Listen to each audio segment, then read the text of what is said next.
Salute and thank you, NERDSoul. Oh yeah, Lay Ill Kid at OneYoungsta, holding it down, bringing that StreetGeek and NERDSoul. Like, comment, subscribe, hit the bell. Let's go. Daredevil time, y'all. You know the deal. Hey, you just trying to fight a little crime up in the NYC. That's all. Yeah, that's all you want to do. Just want to fight a little crime. Just trying to help out your neighborhood.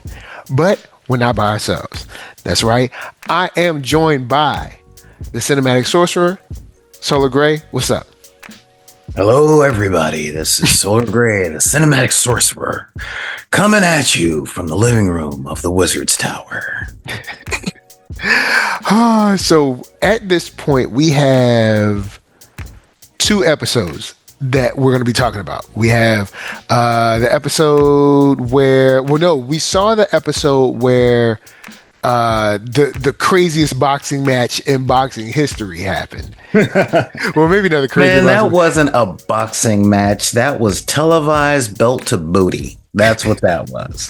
But we're going to be talking about we do have 3 episodes. Sorry. Grand Design, Requiem, and The Hateful Darkness. So that's 3 episodes. All right. So the Grand Design, I guess we could kind of we'll basically talk about all these episodes as if they're just one. So, hey, strap in, because the Grand Design, in my opinion, it was great to see Foggy. I did like it, but parts of it felt fillery to me. But I also liked ripping the only piece of happiness from Kingpin too. I do like that. So I'm torn, because I felt fillery, but then I was like, you know what? Kingpin, you deserve this. But all the hate and harm you've caused, and Vanessa too, it's not like she's innocent. Both of y'all, this is what you get. So I kind of feel that way. But you know what? We got 3 episodes. Of course, Grand Design, it says, the Anti-Vigilante Task Force intensifies its search for Daredevil and Bullseye.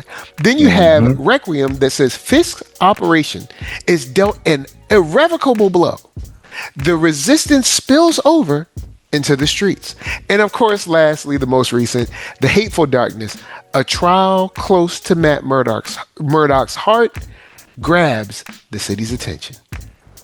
So, I'd like to start this off by, how in the world can you even imagine trying to stay in office or hold any type of power after that projector show that went, like, bruh, politically, Fix need a win quick, cause it ain't looking good, man. When they put that projector up, it's like, I was taken by these people. I was in a little hidden prison. Everybody was like, yeah, we hate them. They were like throwing stuff. I was like, yo, man, you taking an L on this. Even it's hard to hide that one. It's kind of hard to hide. That was showing it on the city hall or wherever that was, right on the side of the wall, huge projector and the screen. There's no way national news did not cover that.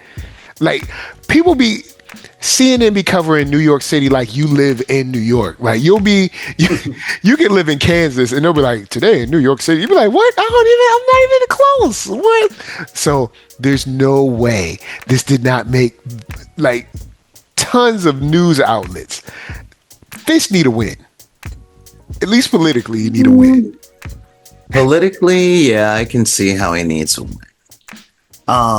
He needs a war to happen real fast. I'm in a weird spot with it. Okay. So in the Grand Design, we get the boxing match. Mm-hmm. And the boxing match, all this stuff happens before. Or Gloves Off. Gloves Off is the boxing match. Yeah, Gloves Off. Okay. Yeah. Now, in Gloves Off, we get the thing that we've been getting every season of Daredevil. Because if you noticed, all the way back on the original show, we always have to have one episode that shows Fisk committing a savage act of violence. Savage act. Yeah. Don't get me wrong. The very first one is hard to top, and they're still trying. Because it's become a piece of pop culture. If you look at someone and say, you embarrassed me. You embarrassed me in front of her. You know, especially if you walk into the car. If you know, you know. And everybody knows. Okay. So in the last season, you know, he had the major act of violence. Oh yeah, with the captain, the old captain. Oh no! That was a standard act of violence. Oh, that was boilerplate. Yeah, that was boilerplate. I'm talking about old boy he kept in a cage. You know, good one. Yeah, little Mister Mine. And don't get me wrong, every man in a long-term relationship has that inside them. Don't pretend like you don't. I've seen the way you look. You look at your family. I know he's in there. All right. So, you know, so of course this season we had to have one, and this time it was in a ring. You know, with that whole I don't need the mouth guard. He's not gonna lay a hand on me anyway, implying that the match was rigged. But if you've been watching this show since the beginning, it wasn't rigged. Nah. He was like, nah, he ain't gonna touch me. I got this. I got this hard. And we then commit to see a TikTok summation level of a beatdown in the ring, the likes of which we have not seen since Rocky IV. Throw in the towel.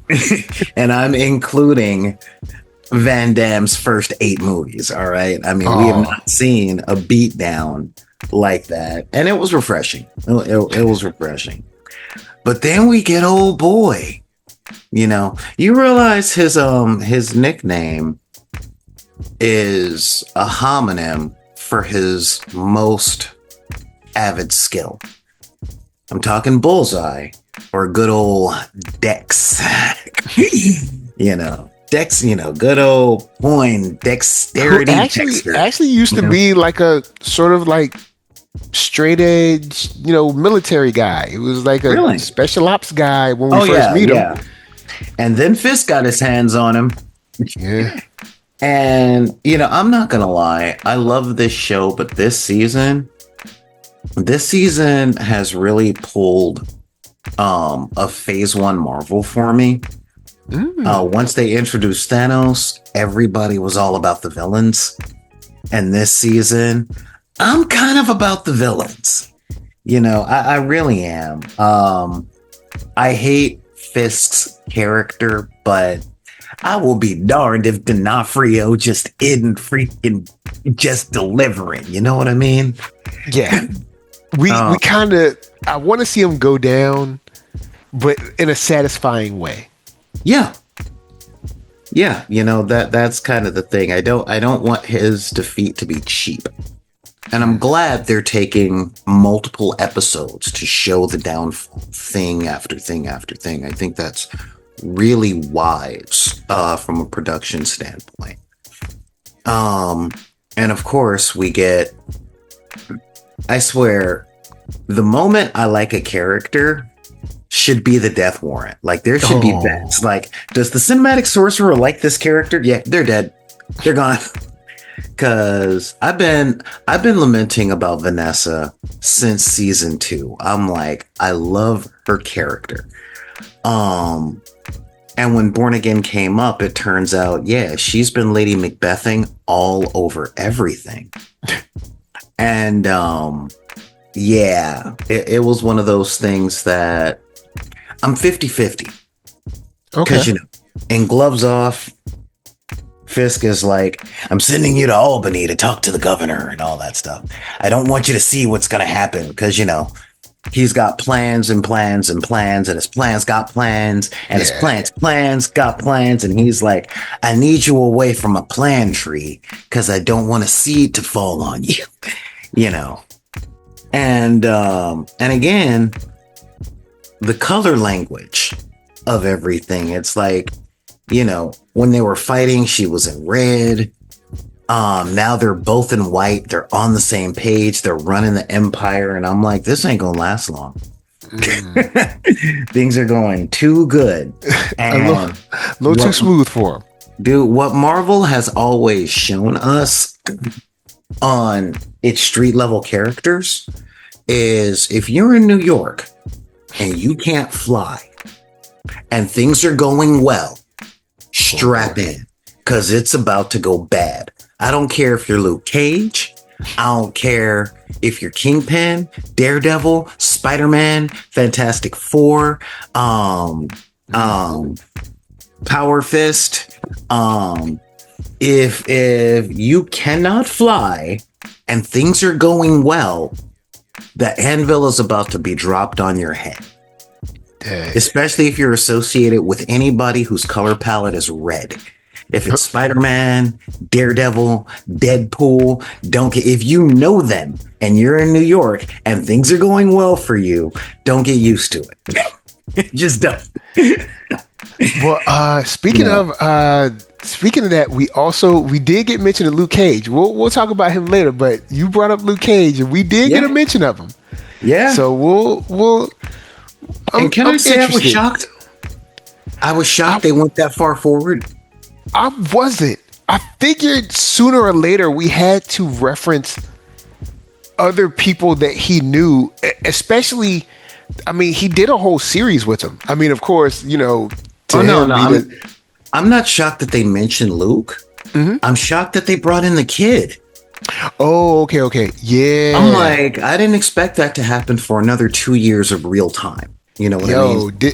Well, I guess technically it's been because haven't they? I thought when they did the jump from Daredevil season 3 to Born Again season 1, they gave that like a 5-year jump or whatever. I thought that had been a jump of some time.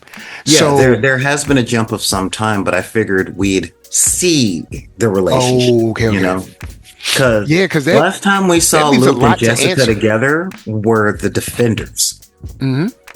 And that was one season with them against a million billion ninjas. You know, we didn't get a date. We didn't get to see them have a cup of coffee. We only saw that. Well, I mean, we saw them engage a few times. In Luke Cage season 1. Okay, that was a while ago. Yeah. You know, and so I guess they were like, look, don't worry about morning sickness, no headaches, no nothing. In 2 seasons of her show, a season of the Defenders, and another season of Daredevil. You feel me? So it's kind of like the last time we saw her powers together, are wonky and stuff, and which is understandable. I mean, the body changes when you're pregnant, and then it changes again after you have a kid. So I can see it, and the kid's a cool character. I very much like the kid. In the comic. It was nice to actually see Jessica smile, but then that quickly changed. Yeah, you know, I mean, I was genuinely concerned. I'm like, no, little girl, put the flashbang down. No, she was just chilling with that. Like, I'm like, you need to tell your daughter about this stuff. Oh, she will eventually, but right now, this is not a toy. Just putting this out there in the same way that, you know, when your kid picks up something it ain't supposed to, because that's grown folks' business.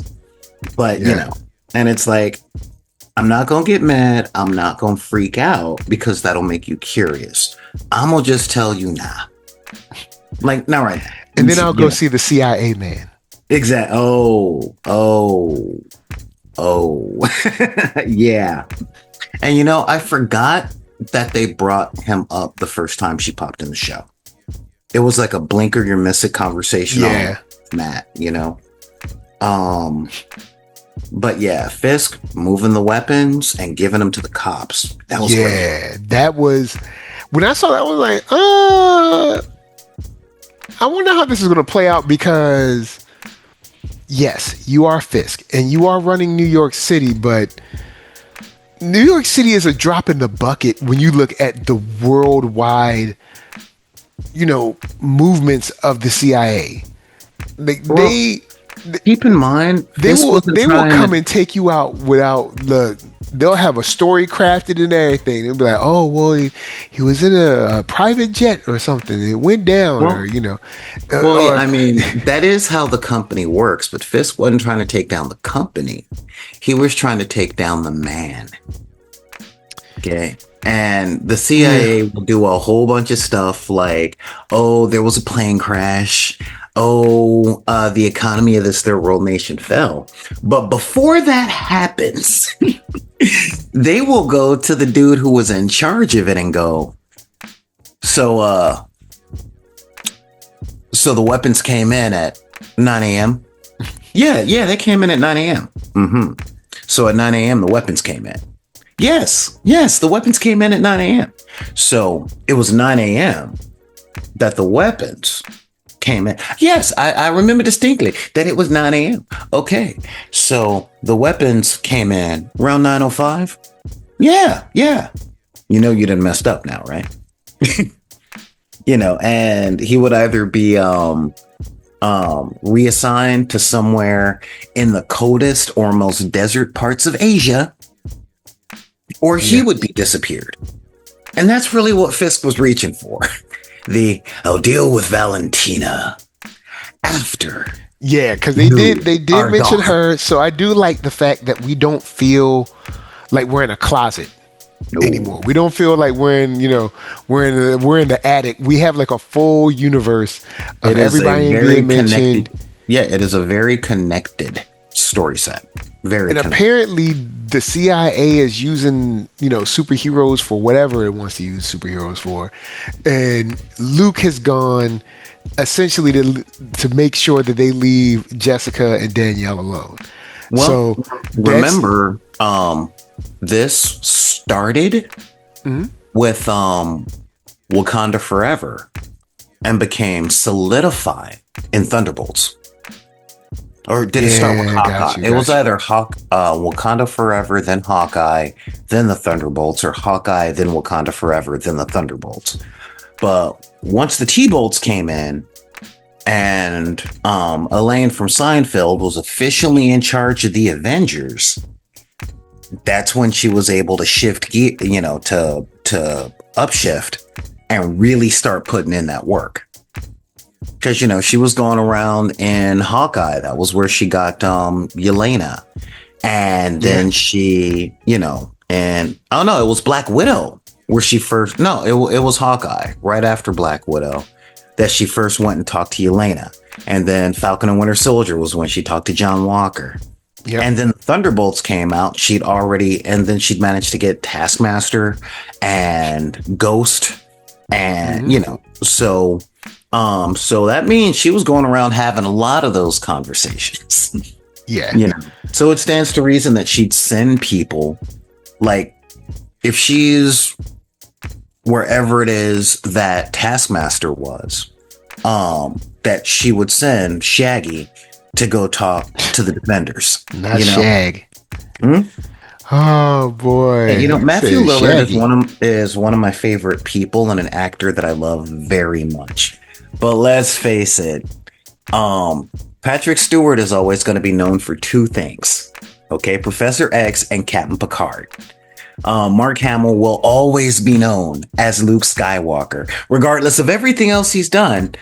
To another generation, he's the Joker, but that's just his voice, And Matthew Lillard, he was Shaggy before the Scooby-Doo movie was written. Let's be real. Let's be real. And see, every time I see him, yes, I do see Shaggy, but I see the Woodsboro murders. Okay. Oh man! Every time I see him, loved him in Scream, loved him in Hackers, loved him in 13 Ghosts. Stab me too deep, man. Honestly, from that movie, it's I'll be right back. and I'm like, okay, cool. So yeah, I mean, he's one of, and again, one of my favorite people. He's a fantastic dude and a great D&D player. Great D&D player.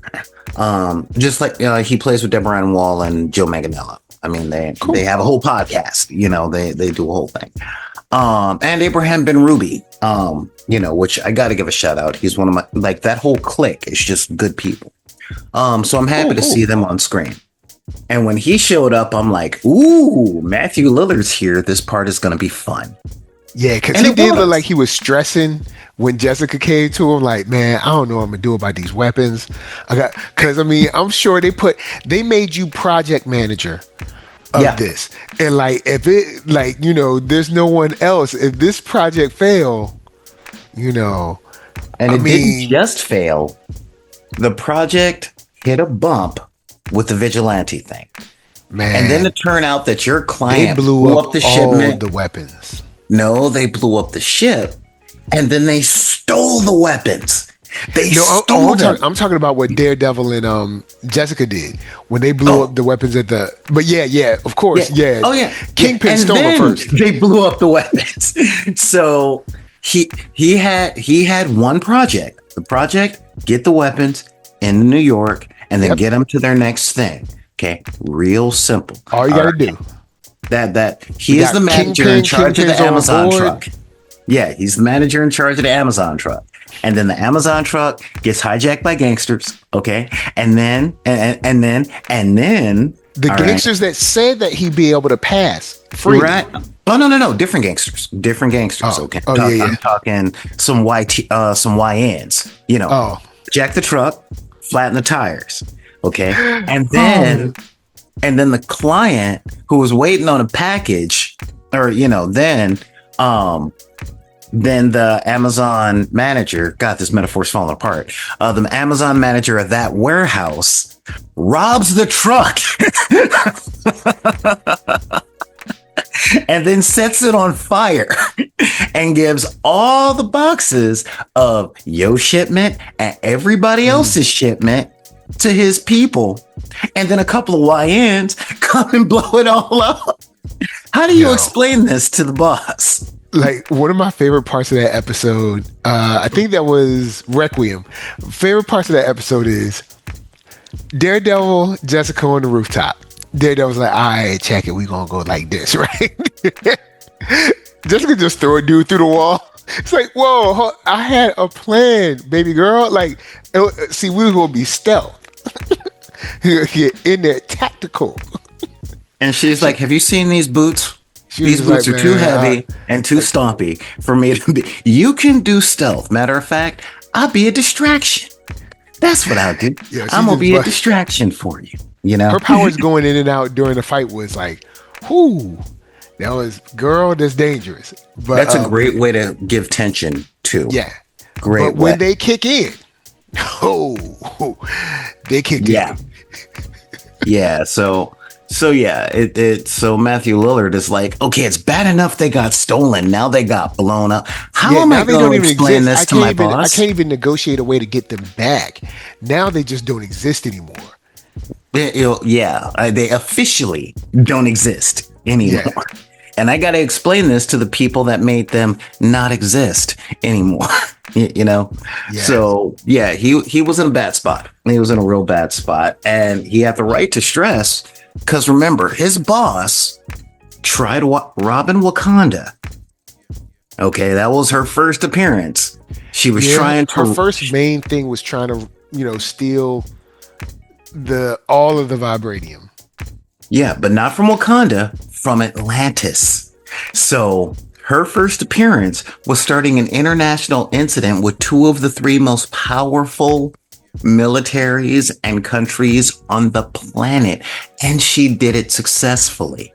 Her second appearance was a conversation, but her second big appearance was pulling a bunch of super soldiers and international spies 1.5 miles underground, trying to set them on fire, and gave birth to a superhero or a super person stronger than the Avengers team, and who made New York disappear for 20 minutes. So if And that's the crazy dreams that those people probably went through, who knows? Yeah, so if that's your supervisor and you messed up at work, I mean, it's not like, I got 5 points before I get suspended at work, so I'm just gonna no call no show today. I'm gonna just call I'm this going a back to wash. bed. I'll be all right. I haven't got written up in 18 years, so I can take one write up on my record. No, this ain't that boss. This is that boss that sends you to infiltrate New Asgard with a sign on your back that said Thanos was right. I mean, that's the kind of boss that you're dealing with, All right, I want to kick it over to the concept of forgiveness with Bullseye and Daredevil. Yeah. I really enjoyed this part, but I thought this was something that at first I wouldn't like, but the more and more I watched it, the more I enjoyed seeing full circle where Bullseye's head was at. Because, when first we see him go to the church, we're like, what's this guy doing? What's his plan? And then it was like, oh, okay, I can see where he's like, all right, I took a good man away. So I have to do something to redeem that, to kind of balance the scales, as he says. And then how Daredevil has to do it, like he's saying, I'm always going to hate you for this, but I have to forgive you and this and the third. And then working together. And I liked it way more than I thought I would like it at first. I didn't know what to expect. And then just him almost on some like, let me throw my life away. Let me. This is the punishment I deserve for doing what I did. And Daredevil being like, no. You're going to save the governor. No. Well, what I liked about their story, because I was big into Daredevil in the early 90s, really big. And I loved the Daredevil Bullseye dynamic. I thought season 3 of the Netflix show did it all right, but you can tell they didn't have the budget and people who cared about the story. But this season, yeah, I had to get an uncle look for that. All right. Because because the through line is so good. All the way back from season 1, where Matt was like, I'm done with you, and just casually pushes him off the roof. In that first episode where he's like, Daredevil is stuck with not only was I okay with killing this dude, but I was really okay. Like, I didn't stress about it. I didn't agonize over it like I agonize over every single thing in this show. Yeah. I didn't spend 3 episodes in pews praying about killing him. I had the fight. There was the ledge. He gone. I'm done. And that set up the line of Matt teeter-tottering. Like, Matt is going, I don't want to be this dude. I don't want to be this dude. Especially when he thought he had killed him. But I am this dude. No, I'm not this dude. But I can be this dude. And I can be this dude real easy. And I'm not going to be this dude for 2 reasons. 1, the man upstairs and me, we got an agreement. And 2, I am not going to give Frank the satisfaction. Oh, so Frank could walk in and be like, put his shotgun on his shoulder, be like, told you. So, how you doing, Red? I didn't know that a bullseye could bounce. Hey, you want to go to the range later? I'll get a bullseye for you. I mean, seriously. Ooh, man. Every time Frank and Matt would end up teaming up, I could see it like, no, Frank, don't kill him. What, do they need a bullseye on their forehead for me to do so? Shut up, Frank. I mean, seriously, that's their relationship in the first place. Man, one of my favorite moments is when he was like, "When they open this door, I ain't playing patty cake." Like, look, you can say what you want, but Karen sent me over here for one reason and one reason over. They got guns, all right. So when they open that door, I ain't playing. Hey, you know what? And Daredevil, as much as he, even if it was me, you have to admit, bruh. When they open that door, they're not going to say, "Hey, well, you're unarmed. I guess we'll all just fight you hand to hand." Yeah, no, they're going to be shooting at us, man. Honestly, I adore. Okay, I really do. God, what's the voice name? Old boy that play Punisher. I can't think of his name. Yeah, I'll look it up. But yeah, keep going. But yeah, I love his portrayal of the Punisher. Unfortunately, Don Cheadle and Devil in a New Dress like ruined that archetype for me. He really did, because it was that whole easy like that. It really is Easy Rollins and Mouse between those two. John Bernthal. Yeah, John Bernthal. John Bernthal playing the Punisher is just chef's kiss all the way across the board. And I love it. I love John Bernthal playing that role. But again, Don Cheadle spoiled me, with I didn't you told me not to shoot him, so I didn't shoot him. I choked him. I was like, dude, if you didn't want he's like, yo, man, I thought you ain't want me to shoot him so his mama could have something to have on the funeral, Yeah, so look, if you didn't want him dead, why'd you leave him with me? In that, look, woman, you knew I was a snake. Like, this was established. I'm a snake. This is what I do. Thank you for nursing me back to health, but I am a snake. And I particularly love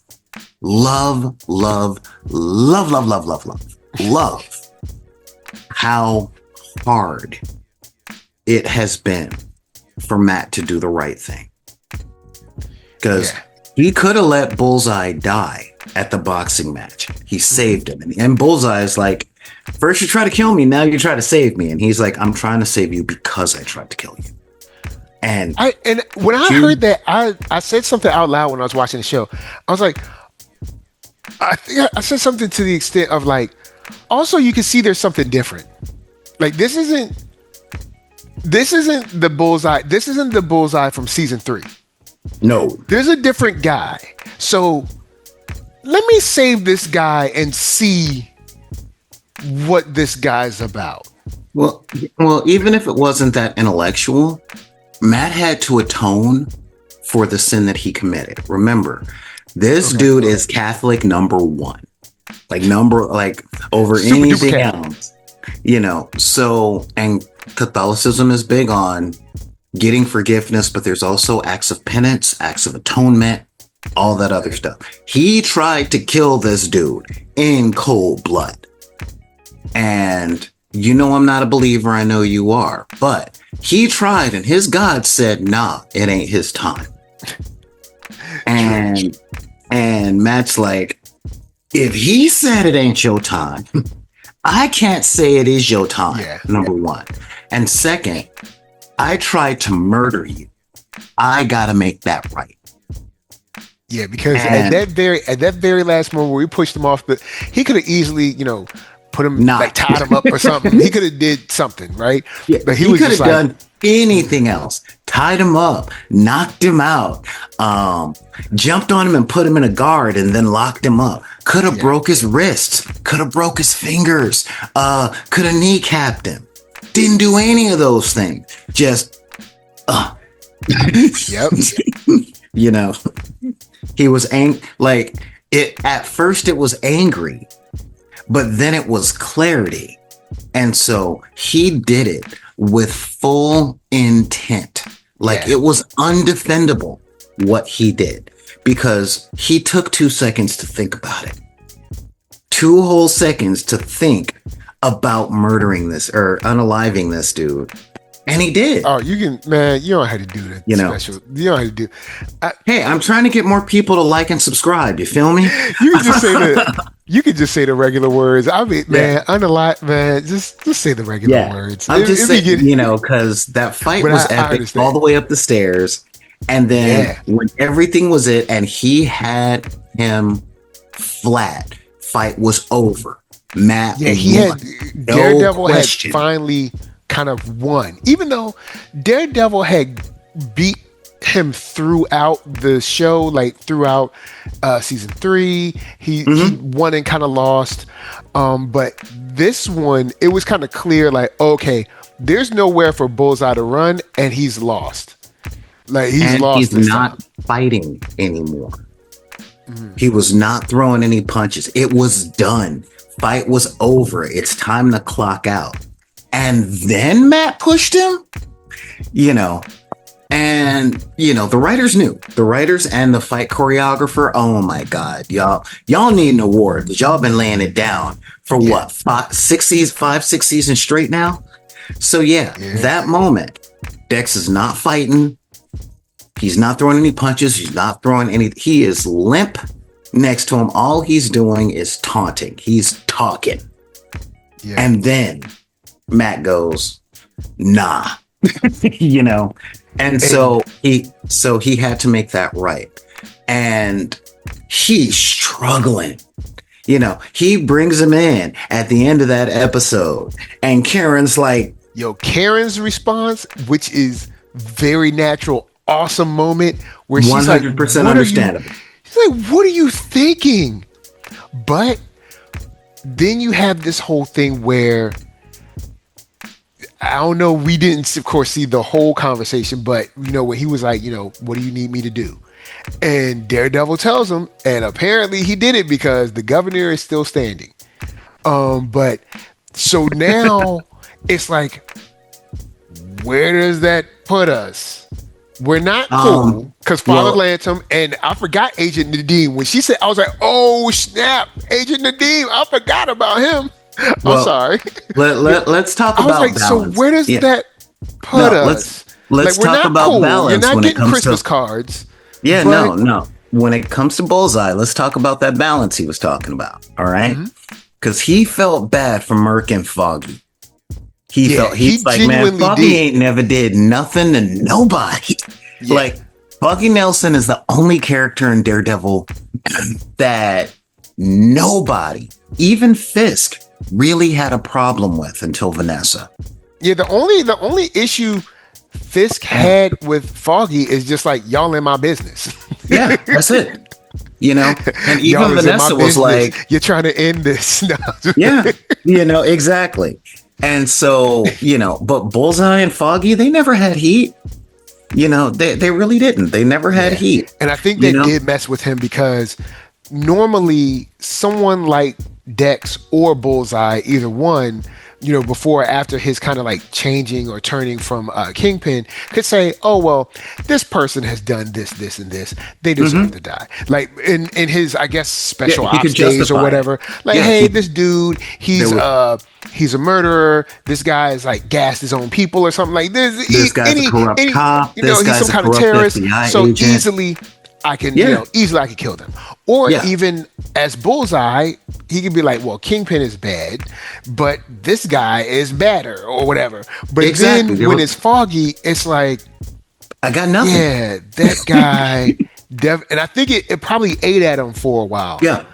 And that's exactly why he went on the crusade to kill Vanessa and Fisk. Because he's like, he killed somebody that absolutely didn't deserve it. So to balance the scales in his mind, he was going to murk someone who did. That balances out the scales. But that conversation that he honestly, had. Yeah, guys, but you know how I feel. But look, I know. I can't say that the world might not be a little bit better without Kingpin and Vanessa. I feel you on this, but Matt also I'm not told saying him. I'm like pro, but I'm just saying. Yeah, gotta stab him. It's the Batman Joker, Spider-Man Green Goblin thing, but what Matt was able to show him in that conversation we didn't see was, you're looking for balance. You think one good deed will balance the scale, and you wanted the good deed to take down the monster. How about saving another innocent person?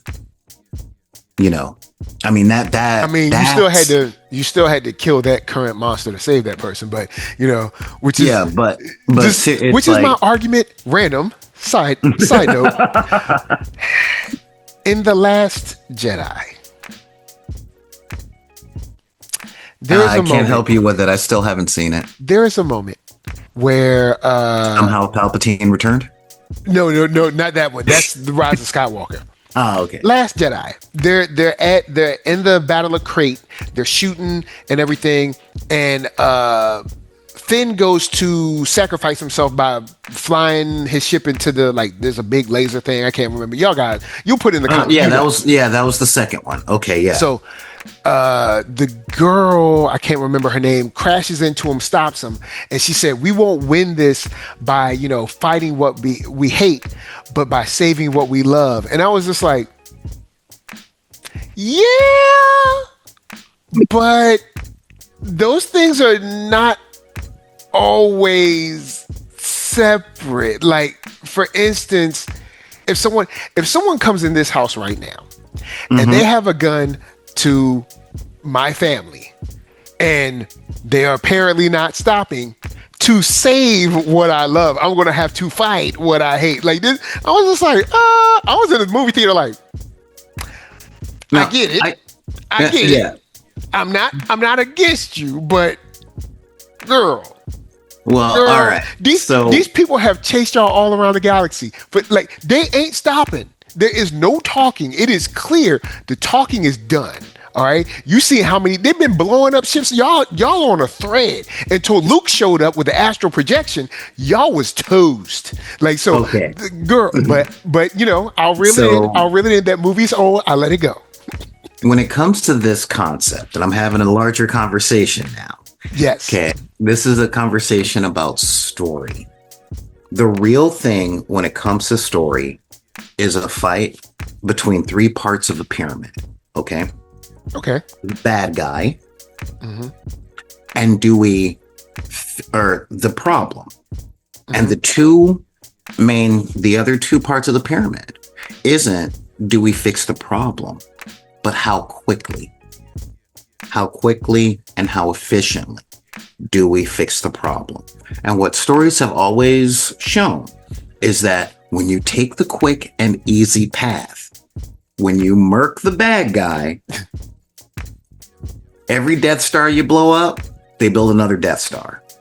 When you blow up the second Death Star, they make the Ultra Death Star that takes out star systems. You take down Fisk, you're going to have a Black Mask. You're going to have a Negative Man, a Tombstone, a Hammerhead. Somebody's going to fill that power vacuum. Or worse, you take down Fisk the Punisher's way, and he becomes a martyr. Okay? He's the dude that sacrificed everything for the cause.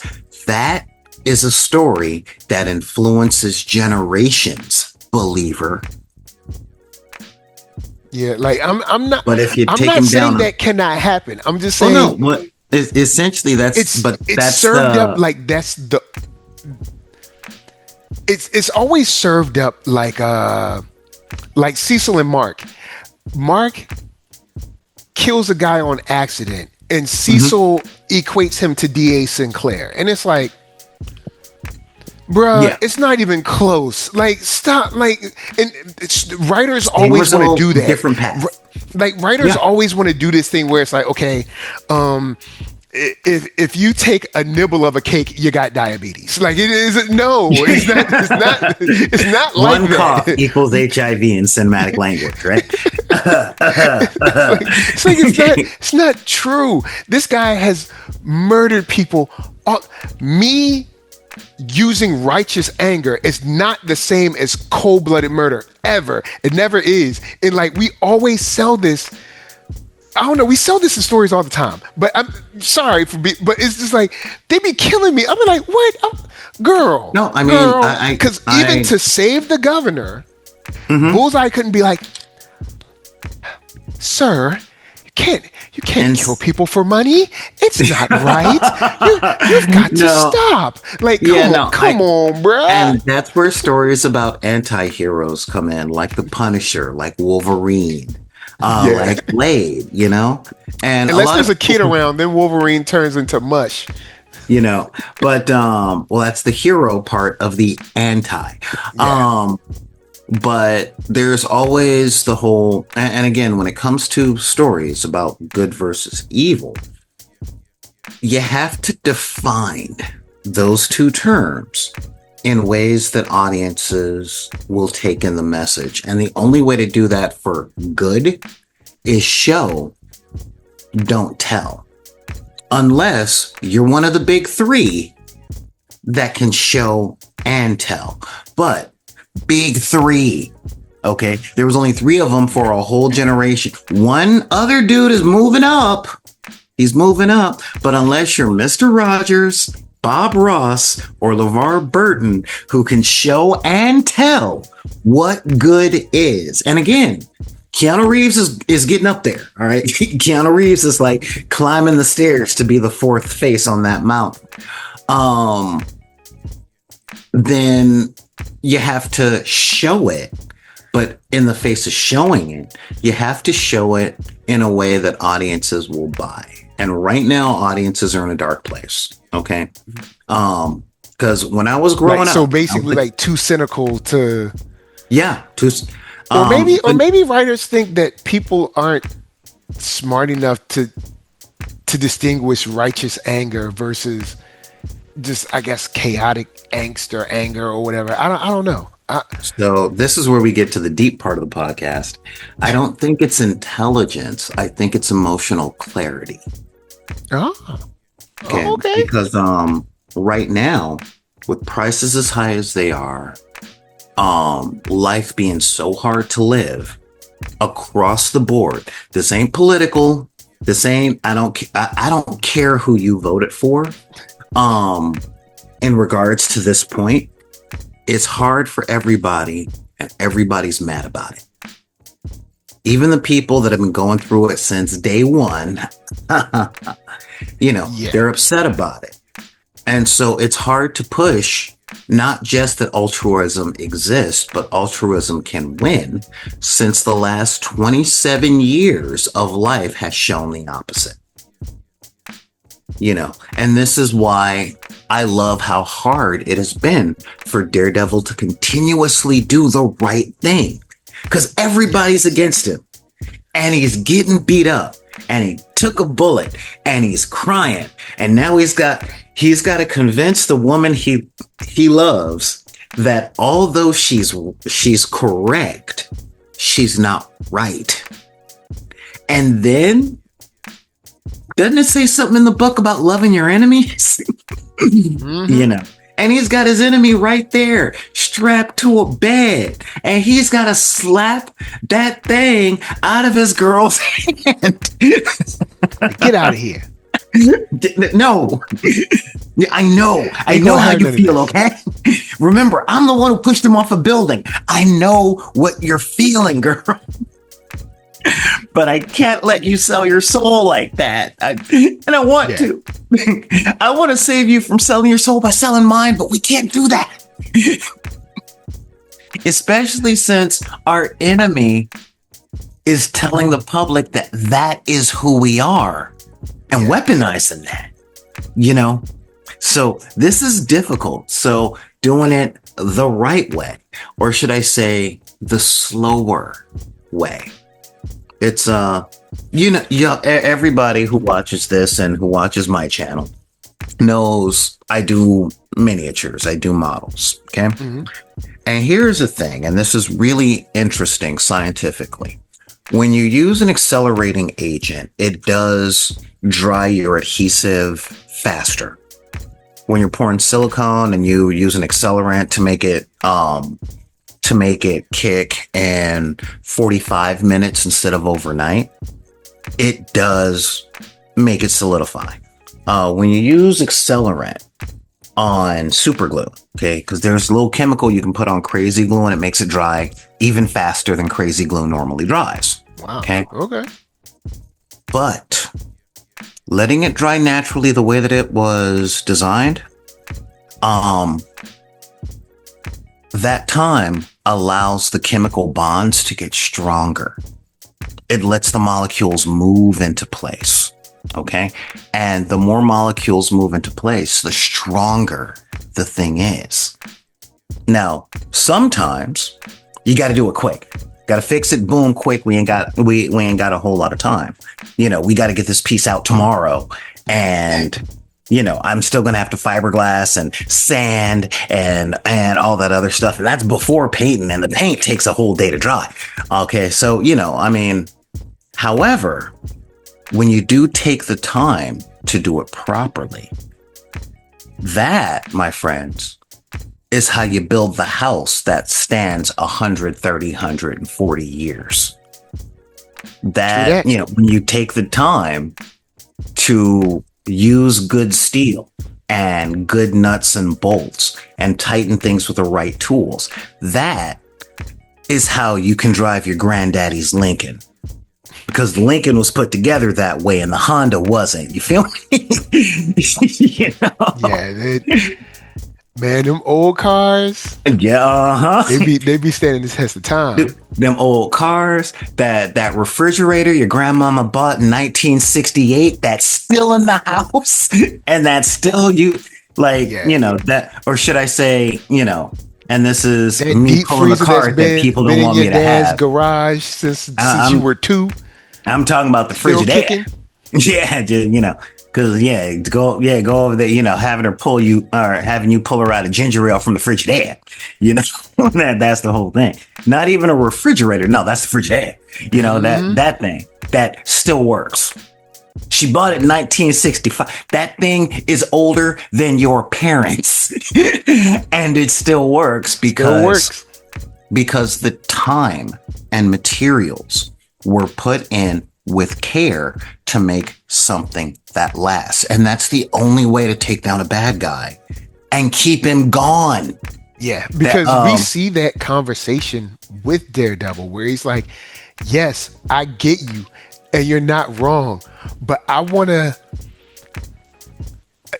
I guess in his sort of paraphrasing from his like standpoint, sort of like, I want to make sure that he's destroyed where he can't come back. Cause we've technically beat Kingpin like 2 or 3 times now. And the dude keep coming back. 4 times. 4? Really? Season 1, put him in jail. Okay. Yeah. Season 2, put him back in jail. Season 3, took down his empire, beat him stupid in his own living room, and said, I beat you. Yeah. Okay. And in season 1 of the Defenders, destroyed his alliance with the Hand. Yeah. Okay. And season 1 of Born Again, stalemate. Yeah, season 1. Well, now, in all honesty, I would say Kingpin caught a dub in season 1. I mean, at the end, let's think. Daredevil's on the run, Task Force going crazy, Punisher's in jail. Now, I mean, he do get out in the post-credit, but he don't know that at the time. So at the end, Kingpin kind of got a lock on the season. I'm going to give him the dub on that, you know. But I mean, Daredevil's like, yo, we beat this guy like 2 or 3 times now, solidly. And like, he keep coming back. But then there's credence for Karen's side where it's like, okay, we've done everything but kill him. We beat him 3 or 4 times and he keeps coming back. We've done the legal stuff. We've done the legal stuff. We put him in jail. They let him right back out. Like, it's kind of like when Cottonmouth laughed at Luke Cage when he was like, okay, if you put me in jail, I'll be right back out. And he was right back out. And Luke was like, why'd you let him out? And I think Misty was like, I didn't let him out. She was like, I didn't personally let him out. Right. You know, so the argument can go, you know, either way. You know, Yeah. because it's like, we keep taking him down. He keeps getting out, but we're going to take him down again. It's like, yeah, but we keep taking him down and he keeps getting out. So if we take him down one more time, And there won't be no what is getting it? Karen was right when she was like, I've never seen you scared, because once we were like, the governor can shut this down. Cause see, now you've tied your criminality to the political process. So even though you think you are Kingpin, there's the AG. You saw the AG come in, and the AG didn't come with his hat in his hand. So and the governor came in. Valentina called. True. When Valentina called, was like, they did. Yeah. There's going to be oversight and all that. Ring. Bet. Like I was saying, you get all of our support. Let us know what you need. You know what I mean? Seriously. True. But no, the scared part. Before we get to the scared part, okay, because we talked about, I definitely want to talk, and I'm not blazing, but I gotta say that was one of the most tragic death scenes I've seen on TV. Okay, when Fisk is in the hospital with Vanessa, the doctors did everything. She wakes up and she's talking to him. And I'm like, okay, that's the whole thing. And then the record skipped. Yep.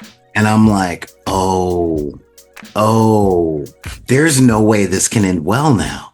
Because she's either going to have a seizure or she's going to have Alzheimer's. Like, I thought that was perfect writing on that. I like how they took that from Kingpin, because now we slowly see everything crumbling. Like, we see Vanessa's gone. The governor's support is gone. The CIA isn't your biggest fan anymore. So you probably can't call in them favors like you used to. So all this stuff is crumbling. All when you could have, like Vanessa said, go off to some island and just hang out together. Could have retired. Yep. Could have retired and been like, hey, I was mayor. I moved on and now I'm just chilling. I ain't got nothing to do. He literally could have been like, I won. I'm good. I'm out. But nope. Nope. Couldn't do it. And I wanted to bring that up because that led to the most poignant. Now, in the episode where Vanessa died, she died. But in the following episode, did you notice that Vincent D'Onofrio did not say one word until Act 3? The doctor came in. I'm sorry for your loss. We did all we could. And he's like, hug, crunch. Yeah, he definitely didn't say a word. Killed the guy. Funeral, didn't say a word. Next day at the office, didn't say a word.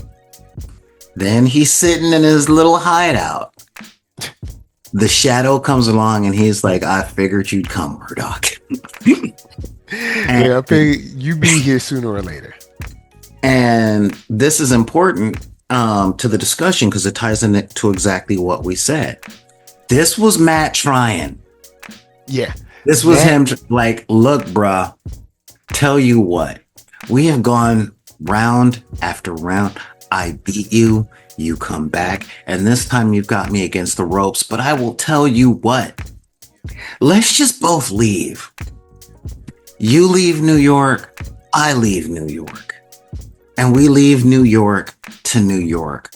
Can we stop now, please?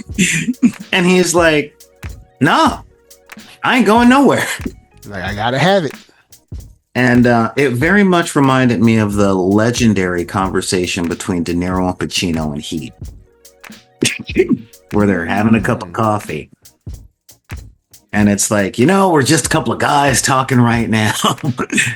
But if I come into you on the street and I'm the only thing standing between you and some poor kid coming home without a father, but you're going down. It's like, yeah, and there's a flip side to that. Because we run into each other on the street and I see you. I will not hesitate. I'm not going back. It's like, I'm glad we understand each other now. But the conversation wasn't that civil. No, no. Yeah, It definitely came to blows.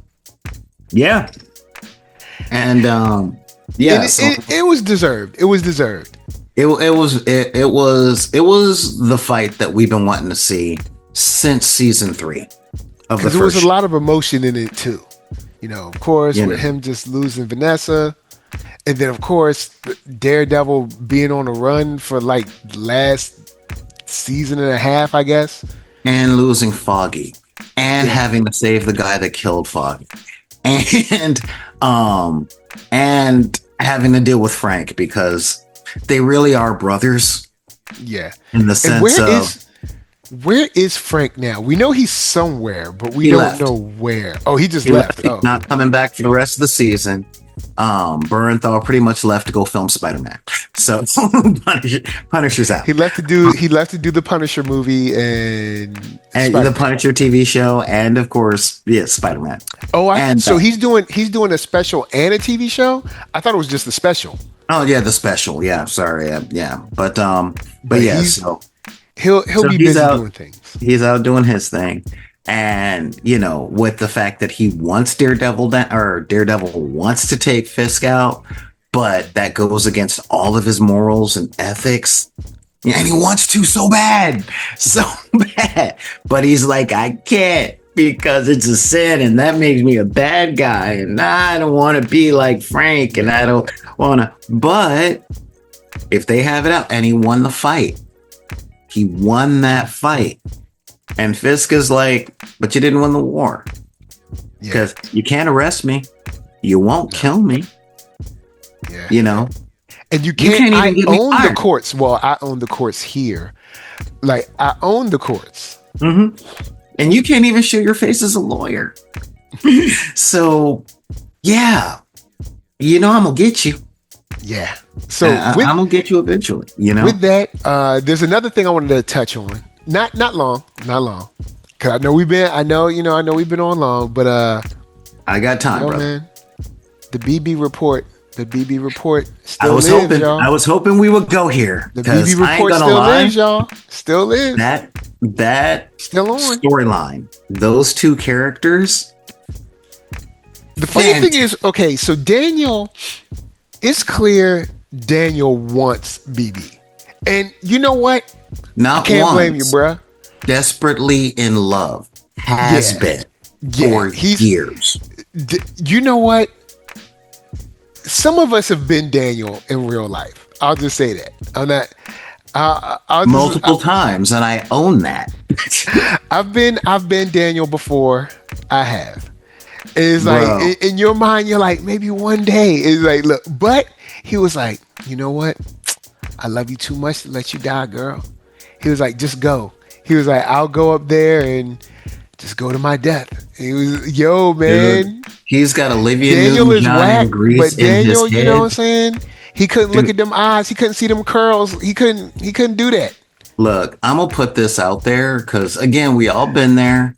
You know, he had Olivia Newton-John from Grease in his head every time she's on screen. Sure, it's just like hopelessly devoted to you. Cause yeah. Don't act like y'all don't get down with Grease, all right? Yo, Grease. I watched it for the first time like a week ago. So I was like, y'all are not in high school, but let's continue. But real talk, like he has had her back 110% over both seasons. And I'm side-eyeing her just a little bit because I get her mission. And I'm 100% down with Ben Urich. You know, he's one of the best characters in the Daredevil story. And I love the actor that dope. He was dope in the show, man. You know, I thought his death was a bad call, but if you know about Ike Perlmutter, you know about Ike Perlmutter. So, you know, but I was looking at her and I'm like, I gotta give her the side eye. I really do. Because I get that she's trying to take Fisk down. Okay. And I'm gonna be a little bit of a descending voice, and this ain't This ain't about the actor. No, Okay, go, she is phenomenal. Drop And your this, heat. and this is not about black women. I want to put that out there because anybody who watches this show knows that I love and I back women 100%. Yeah, in you ain't real gotta life. do that, bro. We got you. I know. Like, if you was crazy like that, you wouldn't even be on the show. So comments be comment. All right. Oh yeah, true. Because they don't know you and they'll say something wild. So yeah. Okay, but I want to put this out there for them writers. Okay, because I get it. As we just said, we've all been Daniel. All right, we've all been Daniel. Okay, but y'all ain't gotta write BB like that. Okay, because we ain't the only ones that know that he sprung. We're not. Okay, she knows, and she leverages that. Knows. And she leverages that, putting him in danger with the mayor, who she knows is a murderer. She knows secondhand. Okay, second hand, because you only know if somebody's a murderer firsthand for about 13 seconds. After that, you don't know no more because you gone. But he killed her unc. All right, she knows that, and she's going, all right, this Tony Soprano looking dude is crazy over me. He's got an inside track. So even though I have decided that I am never, ever gonna be with him. Ever. He ain't never seen. I'll just let that go. Yeah. Like the only kiss he's ever getting from the kiss zone stops here.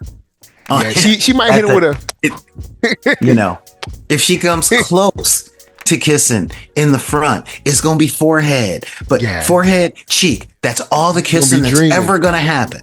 Yeah, you're gonna be dreaming on that, bruh. But she flirts with, and she uses that to get her information. Which, on one hand, you got to do what you got to do, but when you're working with somebody like Fisk, it's like she knowingly knows what he's up against. Yeah, he chose it.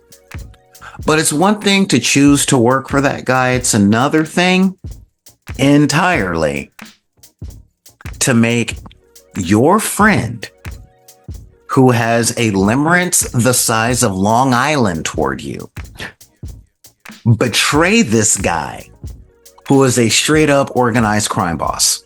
Yeah. Okay. And I'm like, come on, writers. You could have had her get the information any other way. Like, she could have been a different kind of friend.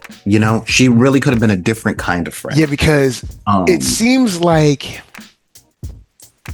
she comes off more as like, we were friends until I found out you work for Fisk. Then I was like, oh, word? Cool. I've been hating him all my life.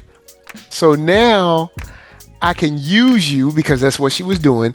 And then even him being like, girl, I know it's you. Now, writers, I don't see that SD card being in her pocket that long, but I don't know that TV time is weird. Has it been a day? Has it been a couple hours? Has it been a week? We don't know. But I'm like, that SD card should not be in there no more, right? Because it had been at least 2 days. It had been at least 2 days. I'm like, why is the SD card still in the pocket? And the thing is, if she'd already gotten the information and put it back in her pocket, I would be able to let that slide, because she's in her 20s and she's new at this investigative journalism thing. And the mentor that she would have had to be like, all right, now get rid of the SD card, had been killed by Kingpin. So I don't mind that part. Okay, I really don't mind that part, because there's a lot you can infer as inexperience. Okay. However, I wish they had her get information from him in different ways. Yeah, I agree. Maybe make them a couple and make it pillow talk. Maybe have them not interact as friends, or when he's like, look, I can't talk to you about that, and that's a hard boundary, and have her piece together everything for the BB report with the Kingpin mask, and have it be accurate through deduction and not through any information from Daniel. That way, it looks like Daniel betrayed. He did everything right, and he still paid that price. That would have been cooler.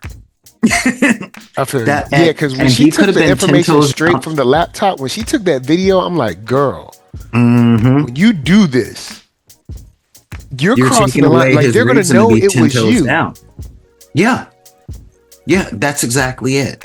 And, you know, like, these writers are kind of vilifying investigative reporters, which I'm like, again, had it been deduction, since it was, you know, the stuff in the mask was pretty much Instagram stuff and all that, she could have deduced everything that Kingpin was doing correctly and put it out there, because she didn't have to back that part up.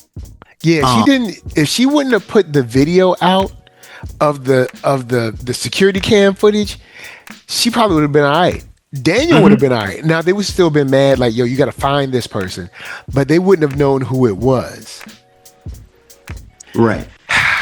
You know, yeah, so there were a lot of ways that she could have been written better, as to not betray the dude that was always solid to her. Yeah. You know, and that's the part that I'm upset about with the writing, because even though he took the job with the dude that murked her uncle, okay, one, it was a job. They're college students. We know the job market right now. Yeah, but we know what's up. But he was always down with her. She didn't even really give him a chance to do the right thing, Rick. You know what I mean? Yeah. She was just like, oh, he's in there. Boom. He's a resource. And I'm like, y'all should have wrote her better than that. Yeah. She immediately went to like using him. And I don't think, maybe it's the inexperience once again that, you know, Ben could have said, okay, you can use this guy. But when you use this guy, they're going to kill him, because he's the leak. And he's going to be the reason that the information got out. Yeah, and the moment you start using him, you are no longer acting as a friend. Yeah, you're no longer his friend anymore. So and if he finds out that you are using him, he's going to be justified in his anger towards you. And that might lead to you getting murked. You know? So it's like, if you can find any other source in there, you know, because I mean, real talk, he suspected that it was her. Yeah. And he has dodged and shucked and jived and did everything you do on the basketball court and the football field to not get tackled or elbowed. Yeah, Buck was like, it's your girl. All right, pull her in. Even Kingpin was like, is there anyone here that you're trying to protect? In that, just say you did it. I won't be mad. I'll just be disappointed. Well, Kingpin knows it wasn't him, but Kingpin's like, it's the girl. I've seen you look at her. It's her. Mm-hmm. She got your nose wide open, boy. And it's like, I'm giving you the chance to be loyal. Is there somebody here you're trying to protect? Yes, sir. You. All right, that was a good answer. All right, so we'll revisit this later. Yeah, we'll revisit this later. But, you know, my mom used to do this thing with my older brothers, because my older brothers, you know, they're 7, 8, 9 years my seniors. And my mom slept during the day because she worked the graveyard shift. So after school, my brothers would sneak home, push the car out of the driveway, steal the keys, and go off to go pick up girls. Okay, that's what they used to do. One of the reasons she didn't teach me how to drive. And occasionally she would just peek in to my older brother's bedroom if he had a girl in there or didn't have a girl in there. And she would look down and she's like, I just want you to know that I know, and you ain't slick. You can come out from under the blankets, girl, and close the door. You know, and that's what Kingpin was doing. You know, this information has been coming out of somewhere in this office. Do you know Is there somebody here you trying to protect? I just want you to know that I know. 5'5" with brown eyes, curls, fashionable, The Pumas with the straps and the boots with the fur. Does the BB report ringing any bells? The only girl that's around here that isn't part of this organization. Yeah. Anybody? Is there any press people that could possibly get information out of you with your guard down? Just asking. Is there any press people that you would try to protect? Says Buck. And then Buck is like, so, let's take a drive.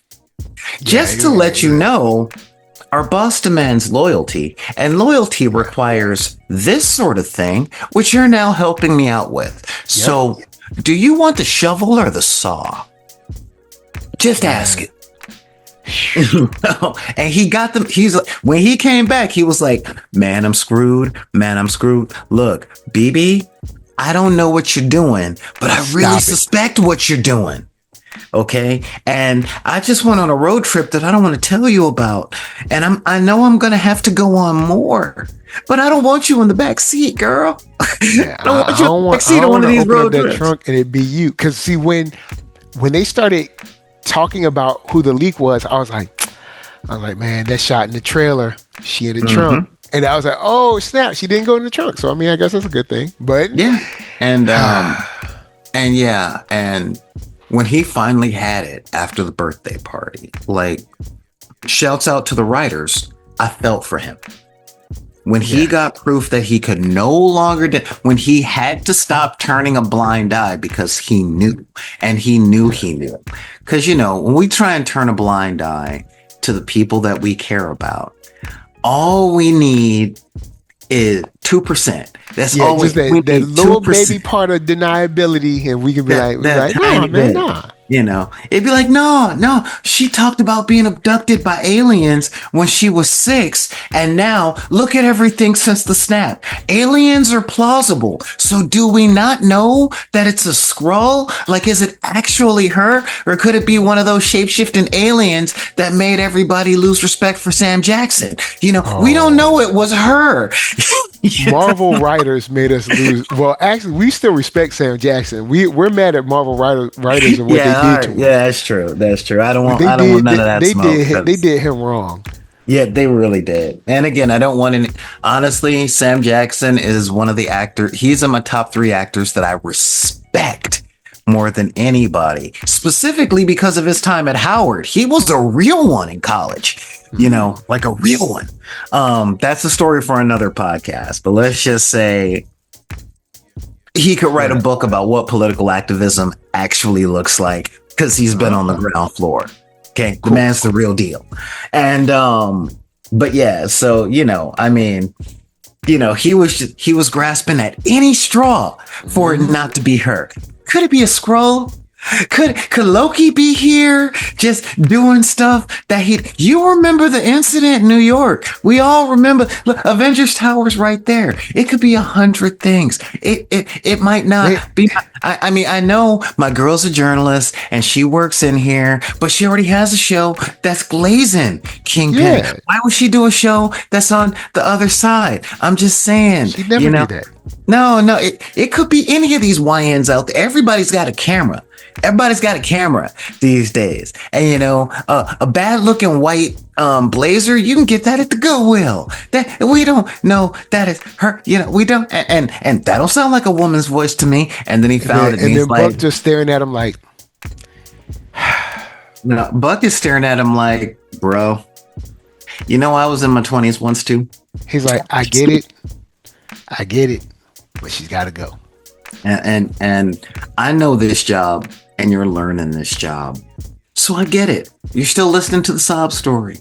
You're still understanding how you feel. Okay?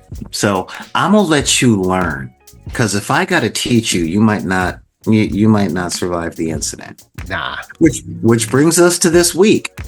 Yeah. Oh, you're going to learn today. Yep.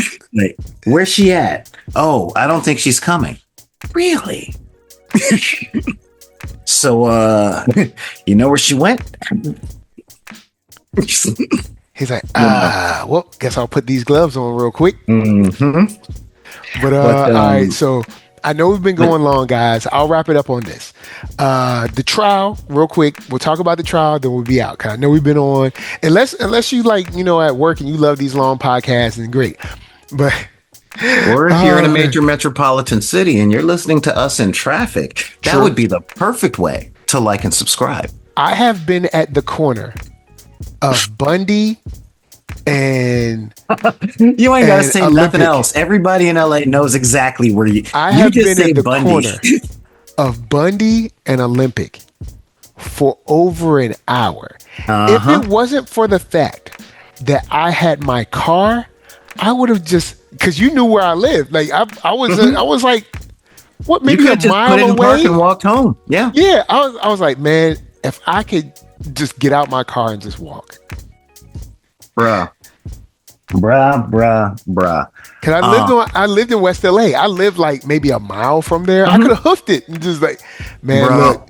I've been stuck on the Sepulveda Pass in front of the Veterans Cemetery. For those of you guys outside of LA, I know what you're talking about. This is a 2-mile stretch of road that is adjacent to an expressway, as y'all call it. Yeah. And I was there for 3.5 hours. Freeway, whatever y'all want to call it. And I was there for 2.5 hours. Yeah. There for people 2.5 like to hours. hop off and hop back on because West Side. Okay. Hold up. Let me finish. Olympic to there Sunset is stupid. Hours. Yeah, I was there for 2.5 hours on a motorcycle. Wow. Yes. Even on a motorcycle, you could. Oh, those drivers weren't letting me lane split. They were like, literally closing they're like, if I can't get through, like, we're all in Hades. They would literally like move over so I would only have like, you need about 2 feet clearance to lane split. Yeah. In between cars, like 2 to 3 feet, 3 feet to be real safe. They gave me 18 inches with looks on their faces like, Cerberus isn't there to keep people out of Hades, right? Like if you want to go in, you can walk right past him, pet him and all that stuff. That ain't what he's there for. Try going the other way. Man, but yeah. Seriously. I mean, I was driving down there and I swear I saw a dude in a white mask with a bunch of ink on it saying, I'm not in traffic with you.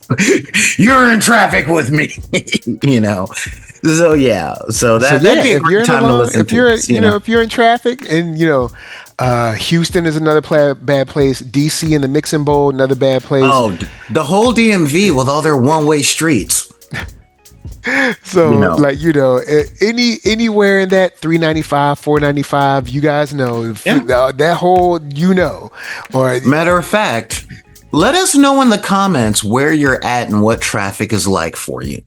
Yeah, seriously. Because every state says they have the worst drivers. Like Texas will be like, we have the worst drivers. Georgia will be like, we have the worst. And I've been on 85. I've been on 385 or 285 or whatever. Like Atlanta, y'all be wilding. No, not anymore. Believe it or not, Texas is like, we thought we had the worst drivers. Then all these Californians moved out here. Oh, cold, so cold. All right, so anyway, I'm not joking. Every person, and I got friends in Texas, and they're like, why do y'all honk so much? Oh, California gonna beep at you. Oh, you gonna beep? I didn't even beep. I moved to California. They made me beep. They said, look, you're here. You part of us. You got to beep now. Like my first year living there, they were like, all right, you don't have to beep. Then like my third year, they're like, hey man, you gotta give it a little toot. Then like my 5th year, they were like, all right, man, look, come on, you gotta lay into the horn a little bit. Then like my 7th year, they were like, beep time, all right, NERDSoul, you gotta beep. See, I don't use my horn, and believe it or not, motorcycles have horns. Motorcycles can beep. Yeah, well, seriously, at least Honda Shadows can. I don't use my horn, but I do rev. But that's more honestly, aggressive. I honestly think, if they don't get out my way, I'm flying or I'm a pedestrian on the road in the street. Yeah. So I can be a little more aggressive. But I honestly think it's because everything costs so much here. So it's like, you know what? I paid over a premium for this car, so I'm using every single bit of it. Okay. I caught myself about to beep yesterday and I didn't because I was like, you know what? I'm not in California. Look, the light had been green for a good like 10 seconds and I had my hand. All right. So say this is I was like, and I caught myself. I was just like, I'm not in California. Not in California. I was like, and she was like looking at me. I was like, I don't know why she's looking at me. And then she looked up and then she was like, oh, and like when I was just like, oh, the light's green. La la la. Like, girl, it's big. You got to get out of here. Yeah. But most people don't understand that LA and New York are the cities with the most time pressure. Like, you can lose your job here for being 30 seconds late. That is not an exaggeration. Yeah, it's crazy. And if there's a bolt of lightning that strikes the freeway and a car combusts, your boss will just say, you should have left earlier. Even acts of God are your fault. Yeah. You know, and that again, LA and New York, that's what life in those two big cities are. It's not just that nobody cares about you, but everything is your fault. You know, my wife left me because you were 4 minutes late for work. You're fired. You know, I mean, seriously. Oh, man. So, all right. Last thing is the trial. Unfortunately. And so it's interesting because I finally realized where I recognized the judge that was having the moral conflict. Oh, where? You know, the three judges, the two men and the woman was like, man, you know, this job. Believe it or not, she played a lawyer in The Wire. I'm like, I knew I recognized her. I knew her face, but I was like, I don't know. She's from something. Okay, cool. Yeah. She was McNutty's lawyer in The Wire. And I'm like, I know those eyes. I know those eyes and I know them cheeks. Okay. Like, I was like, she's familiar, but she's from something. But I mean, you watch so much stuff, you're like, hey, she's from something. But yeah. And I'm like, can you escape ever playing an officer of the court? I mean, really? Like next time I see her on screen, she better not be playing a bailiff. After that, I'm like, I want to give a shout out to Kirsten this episode. She came through. Also, you know, I mean, there's no problems there, so we'll just leave it at that. So with that said, continuing on. Yeah. She was smart. There's no jury to play to. And she was like, she Your almost Honor, did this. Are you sure? She almost did this. Is it? Right? Like, are you sure, Your Honor? Is there no jury? Is there truly no jury? And it was wise to cut directly to the governor watching the thing. Yeah. Because the governor was like, very smart cut. The governor was like, yeah, this is getting crazy. This is it, which is once again, it would be nice to see the larger implications, which we are seeing here from the governor's standpoint, but just the world, because there's no way no one is covering this. No one's like, hey, New York is insane right now. The mayor just killed a guy in the ring. Well, no, he did. I don't think he died. But anyway, his wife just died. Oh, okay. No, so the mayor killed a guy and his wife got attacked, maybe dead in the ring. All this stuff. What is going on in New York? I can even see, you know, senators on Capitol Hill in DC being like, yo, man, what's going on with your state? Like, what's going on in New York? Like you're wilding right now. So it's interesting that you bring that up. And this actually speaks to the shared universe of comic books as a whole. Okay. So I forgot her name, but there's a person that I follow in social media. She's a fantastic woman. And she lives in New York. Okay. She's Afro-Latina, grew up in New York, writer, comedian, a whole bunch of stuff. And she talked about Clinton, specifically the neighborhood of Hell's Kitchen. Okay. Hell's Kitchen is about 1.5 square miles of New York. That's it.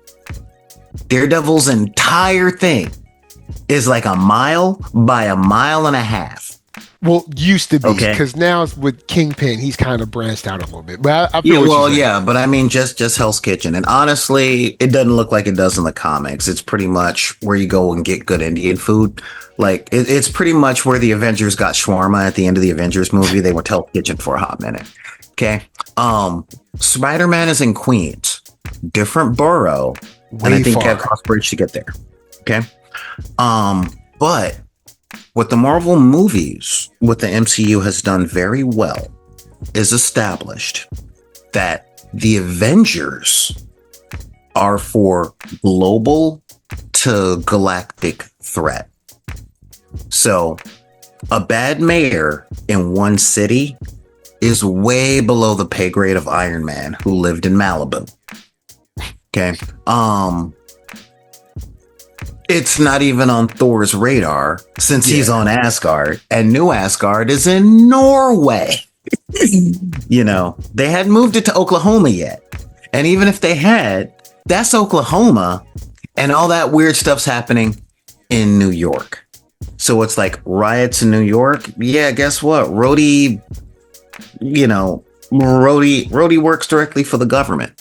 So it's like, yeah, no, they'll handle it. You know, even the biggest thing, New York's number one team isn't in the universe yet. And that's the Fantastic Four. Okay, the Fantastic Four is the one that really takes care of Manhattan. Like, oh, they're like everything that Fisk is doing, that would make at least Ben Grimm get up, but he doesn't live in that dimension. No. So, and don't get me started on the X-Men. They don't care. They got their own problems. Yeah. But that's why I'm talking about regular, like, political stuff, because I'm like, I can imagine the news covering this and like politics. Like I could definitely imagine, you know, the talking heads of the week, especially after that presentation on the side of the Capitol building or whatever. I'm like, bro, what is going on? But we do see the governor basically saying like, hey, this has got to stop. Most of the street level people in Marvel already have enough to deal with their own. No, seriously, Hawkeye is against the Russian mob. Okay, so what's Hawkeye gonna do against the mayor? Make a phone call to Natasha? Oh wait, she's not here anymore. Make a phone call to Yelena? Oh wait, she's now Avengers level and works for Valentina. So Hawkeye might pop up like he did in Echo. You know, Spider-Man, nobody knows what he's up to. You know? Who else is there? The Heroes for Hire, who primarily are based out of Harlem. And Danny, we haven't seen him. He hasn't been mentioned either. But so last time we saw him, he was globetrotting essentially at the end of season 2. Exactly. Of Iron Fist. Yeah, exactly. So with the other heroes and stuff, the only one that might pop up and do something is Cap. Because Bucky's in Washington. Oh no, wait. If this is post Endgame, we know where Cap is. So Cap's retired. Living upstate New York. Probably Brooklyn, you know? So he's retired and he's an old man Cap at this point. So who else is there? Ant-Man? Oh no, wait, he lives in San Francisco. So with everything, and you know, Okoye ain't gonna do nothing. There's a whole ocean and half the continent. Why doesn't the new Cap come and give him a stern talking to like he did at the end? Who, Walker? No, Falcon Cap. Falcon Cap lives in Louisiana, bro. Yeah, but he still came to New York to give them a stern talking to at the UN. He was like, "How dare you be mean to people?" That was you guys better be good. That was when he was saving them from the thing that the government put him on in the first place. Remember? True. They put him on the Flag Smashers, and that led him. It kind of led to that, yeah. And him going, dude, y'all can end hunger in an area with a signature was after he saved them. So they were already there. It's not like he went over there to knock on the door. He pulled them out of trucks that were about to go over the bridge and drown them forever. So it's like, since I just saved your life, I kind of got a captive audience right now. So while I'm here, y'all need to straighten up. Now I'm gonna go get a beignet and a poor boy because I'm done. you know. So yeah, I mean that's why Sam can't. You know, he bounces between Cleveland and Louisiana. I think that's where. Oh, and let's be real, Isaiah. Oh, now I'm not expecting him to do anything. Well, who's left now? So who's left? We've gone through the Avengers, both teams. We've gone through all the street level people. So who's going to speak up if no Fantastic Four is there? But this still doesn't cover me saying who's speaking up politically. Like, no one on Capitol Hill is like, all right, these emergency powers kind of have gone on for a while. No, it's a city matter. That's the whole thing. So basically, it's the governor's problem, and we ain't got nothing to do with it. Now, if the governor drops the ball, then Senator Bucky could have said something. And that was one of the we don't really know. The governor might be like, look, I got this under control. Yeah, exactly. I know Kingpin is tripping, but we've got it. We don't need no help. Exactly, because if Fed has to break in on the state level, then that shows the state governor's constituency that they don't really know how to do the job. Yeah, and the governor was actually handling it. The governor was handling it very well because she knew at any point she could turn off the Freeport. Like, that was her big power. And also, she knows to a certain degree, like, I'm pretty sure she found out that night when Bullseye saved her, is like, you're dealing with a crook. You're dealing with an organized crime boss. Like, I don't know why y'all keep pretending y'all all around here acting like he ain't a kingpin. But I digress. Back to the case. Yes. Yeah. Or back to the trial. Yeah. Karen was awesome in her resolve. Kirsten was dope. And then Matt Murdock returns. Like, oh yeah, I got to turn the paperwork for my co-counsel. Your co-counsel? Yeah. Matt Murdock for the defense. He walked in the courtroom like a boss. Yeah, he was definitely aura farming. He was definitely aura farming. Kingpin was mad. He's like, mother? No.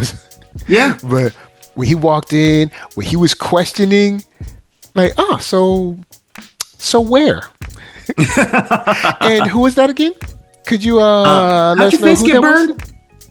Oh, so why? And Kristen was out there. So yeah, so you got that whole thing. Yeah. So why were you in Matt Murdock's apartment?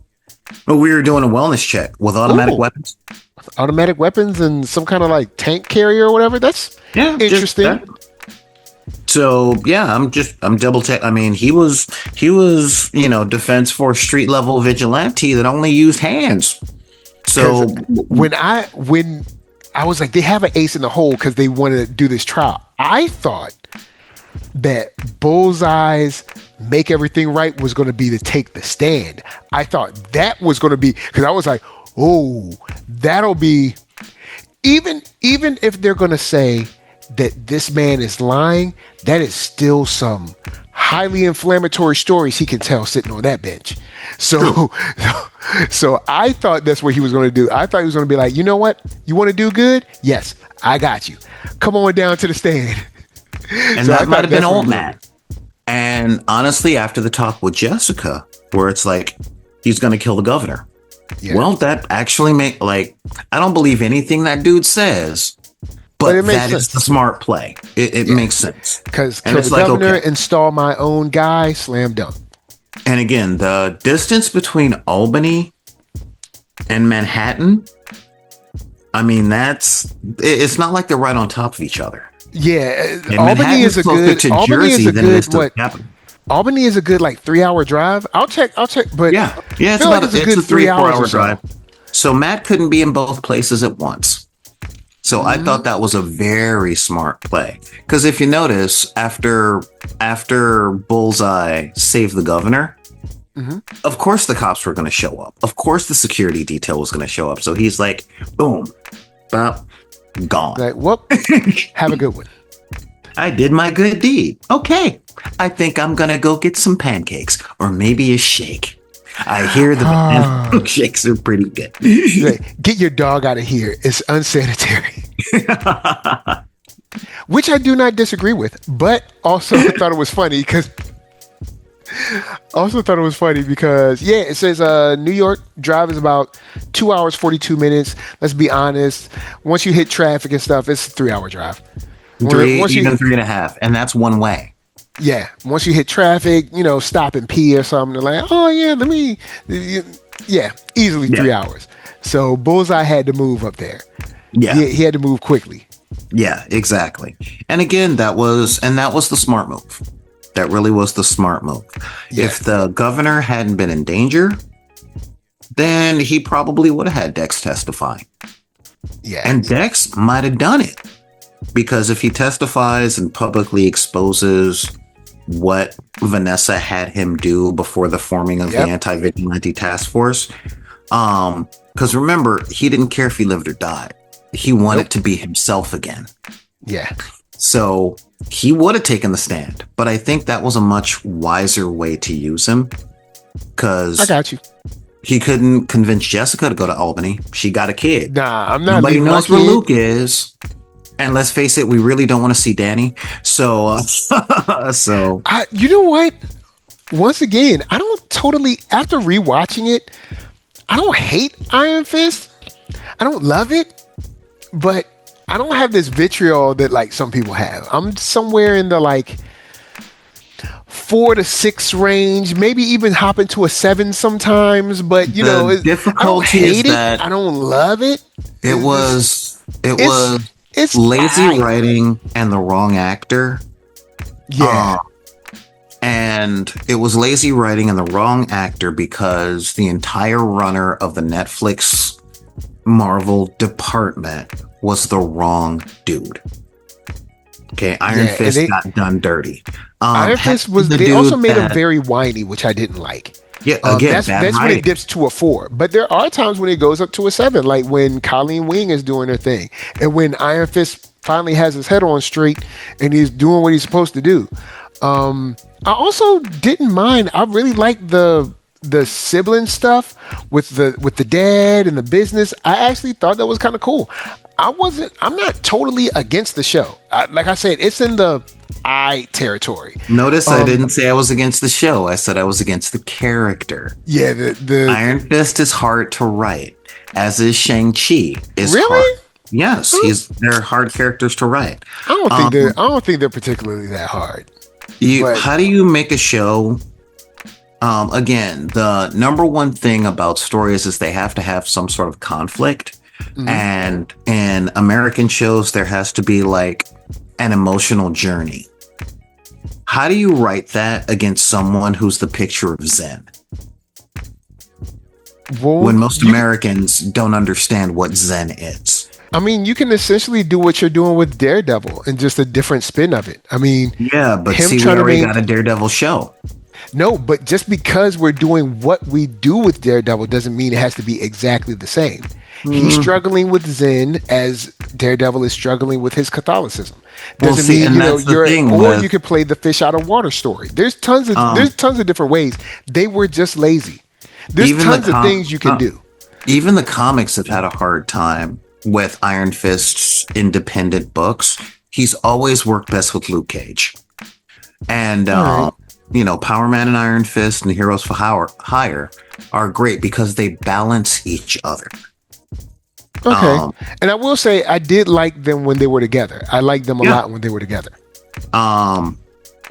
So again, it's you can't really call those two for some reasons. I don't know what Michael Coulter is up to right now.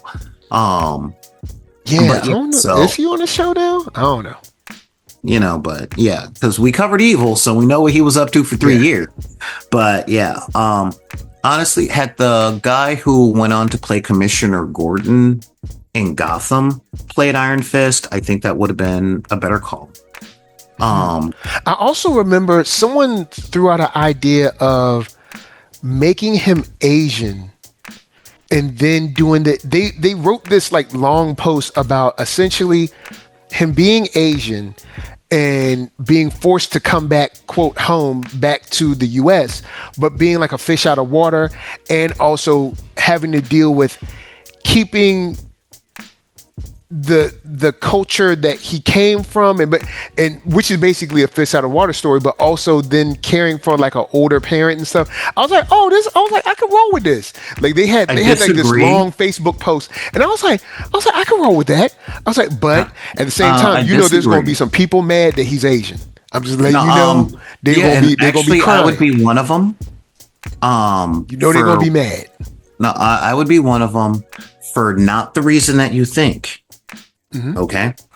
I would be mad because it's important that Danny Rand isn't Asian, because forget the generational wealth, which he has and all that stuff. But he got mad wealth. You best believe that. Yeah. I don't mind him being a European American. I don't even mind him being a male sapien. I don't want him Asian because then that takes attention away from Shang-Chi. Oh. Okay. Because Shang-Chi is the real martial arts superhero of the Marvel universe. Do you think that even with something like that, you could play off of a sort of like sibling rivalry kind of thing, similar to? We've already got that in Shang-Chi. Remember, his sister took over the 10 Rings. Not a sibling rivalry. I'm a mob boss, essentially. But like more of, we're good guys, but we're like let's say Deku and Bakugo, something like that. And Midori and I mean, you could probably play something like that. Like, there's tons of I try not to give.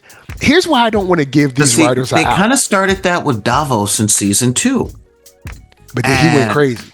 Yeah, and see, that's kind of the problem there. But that dynamic we already have, which we didn't have in the comics, but we actually have that now with Doctor Strange and Wang. Okay, I see.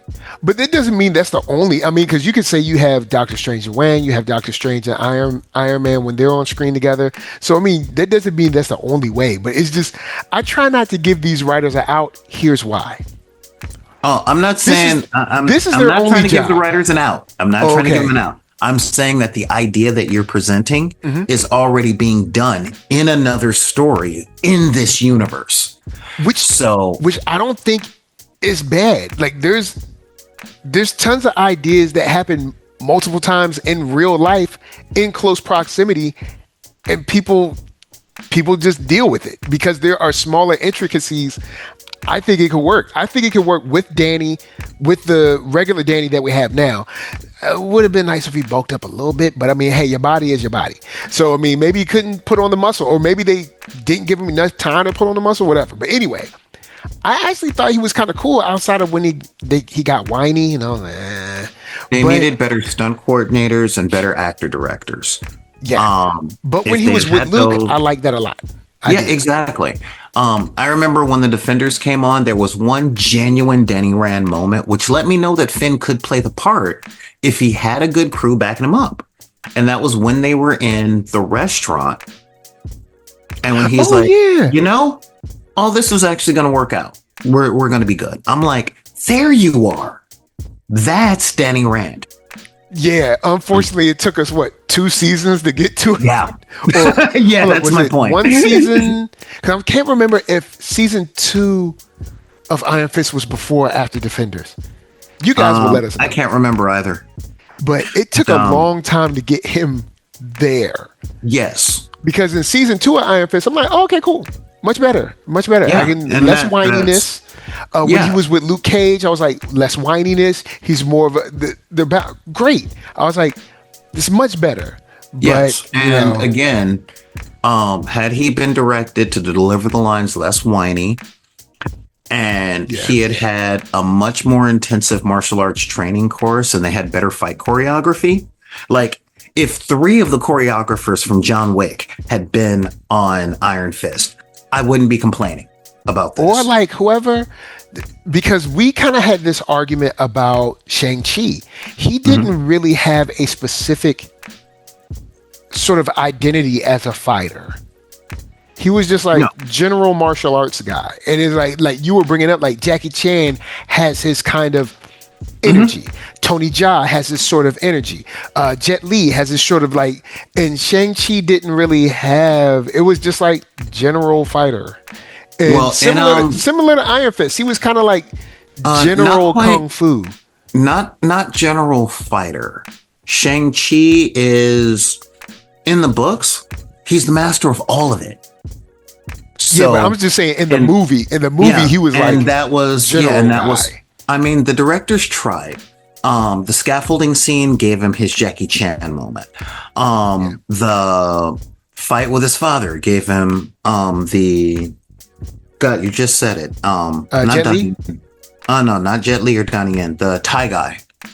Tony Jaa. Yeah, they gave him a few Tony Jaa moments, But again, for Shang-Chi, you need a martial artist at that level. And in truth, Jackie Chan should be the fight choreographer with, honestly, all the icons should have moments of the movie that they do the choreography. You know what? I see where you're going, because you could, if you wanted him to be like the general guy in the movie, what you could do is have him, like you said, he fights different people and he noticeably changes his style to match that specific. And when I say noticeably, I mean there needs to be a camera trick where he goes from maybe like a certain stance to another visible stance, or a more fluid stance, a more, where you can see him like, oh, okay, this is an Eastern style. Oh, this is more straight up karate. Oh, this is more of a boxer. Oh, okay. And you can kind of see that. Much like the comics, the movie should be an homage to that genre of filmmaking. So Shang-Chi as a movie should have been an homage to the Hong Kong filmmaking. From Bruce Lee to Jackie Chan to Jet Li to Donnie Yen to Tony Jaa to everybody that's out there. Even the old like Wu-Tang flicks where it was like, exactly. Exactly, because that's what the Masters of Kung Fu starring Shang-Chi were. They were essentially the comic adaptations of the Wu-Tang movies and all the stuff from Sunrise. And Shang-Chi himself was a pastiche of Bruce Lee in his attitude, So that's what the movie should have been. Now, Iron Fist, and quite honestly, his 2 main styles should be Hung Gar and Wing Chun. Because he's got the glowing fist that has the power of Hung Gar, but he should also be as adaptable and as fast as Wing Chun. But we got none of that. We got none of that. There were a couple of moves where I was like, okay, that's kind of like an Eastern, more of an Eastern Shaolin kind of move, but he was more like this general hodgepodge of martial arts. Yeah. And it was... And the fact that Karate Kid Legends gave us better fight scenes says everything. Okay? And I'm sorry, if your TV show is about one of the world's best martial artists, you can't skip on the fight choreography. Yeah. I mean, real talk, the best fight scenes in all of Marvel are in Daredevil. Always have been. I'm trying to think. Yeah, probably so. There's... Second best were in Captain America. And then everything else can be argued. But Cap has I'll the give best an honorable mention to the Punisher fight when he went when they were lifting weights. That was brutal, but I don't say best because I'm talking the beats, the storytelling. Yeah, but brutality is easy. That was just a wrecking ball on a mission. Yeah, I mean brutality is easy, but storytelling with body motion is not. And Daredevil has done it best. Yeah, ever since they had that inspiration from the Korean old boy for the hallway fight, they've just been iterating on it over and over and over. Yeah. So yeah, but Again, this all started with the Iron Fist conversation. So He works best with Luke Cage. yeah, And yeah. always has worked best. So making him Asian and giving him an Asian subplot that's not him, you can give that to Shang-Chi. He's Yeah, there. I'm not saying He's waiting for it. I'm not saying I'm against it. I'm just like, after seeing what we got, I'm like, I can work with that. And that's why I'll be like, these writers, I'll be like, man, this your whole job. I don't get this many. People don't cop pleas for when I do a bad job in my job. I'm like, Yeah. no, be like, Exactly. y'all, Exactly. this is your whole job, bruh. Like, but yeah, with that said, Yeah. back to the trial. I think the trial was the first big win, but not politically. I think this kind of was the last battle needed for the kind of like the minds of New York. I think Yeah, this was the kind big of battle for hearts and minds. And it was wonderfully played. I don't know how effective it's going to be. We'll find out next episode. because hearts and minds. I hate to say this because, of course, we're in our own struggle every day. I mean, hey, but It's hard to turn. hearts and minds, they still got power, platform, and bullets. So, it's kind of like that Rambo movie, I guess the older one when they're like in Indonesia or whatever. Oh, And part 2. It's like And an he's older like- because like Sylvester Stallone is old. It's like Rambo 5 or something like that. You're talking. Okay. And Yeah. That was the uh, return of Rambo. I know which one you're talking about. and Yeah. he's like, oh, there's some missionaries or whatever. He's like, oh, what are you taking over there? He's like, we're taking Bibles. He's like, unless you taking some bullets, you ain't changing nothing. Yeah, And exactly. I hate to say it, you know what I'm saying? Yeah. I think they've won the minds and the hearts and the emotion of New York, but Kingpin still got the bullets, man. So something gonna have to give. But you know what I'm saying? Hey, look, they say he gonna work it out. He gonna work it out. No, you know what I'm saying? He gonna look. He gonna work it out. All you gotta do is keep on praying. He gonna work. No. So, but with that said, we've been on mad long. This is a crazy return. Actually, I have a lot of videos for y'all that are semi done. I just have to actually edit them and put them out. But so I have been recording. All right, I haven't forgotten you. I haven't forgotten you. But I just have to get them from DaVinci Resolve into YouTube. So, with that said, since we got the finale coming, give me anything you want from the finale, and then when can they find you? I want good closure with the psychiatrist because we didn't get to talk about her in this 2 hours, but Crazy girl. Because I like her character and I want to see where she's going with that. And yeah, I want something definite. Either we're definitely going to follow her in the next season or she's definitely done. But floating around, I'm not really liking that. I'd like to see, I'm going to see what happens when Fisk loses his empire. I'm really interested in that. And I'm very interested, and what I'd really like to see is some resolution. Like, in truth, I want a Karen Page spinoff show. If I don't get a Karen Page spinoff show, I want to see Daredevil leave New York and either do his Japan adventures or do a San Francisco adventures. One of those two.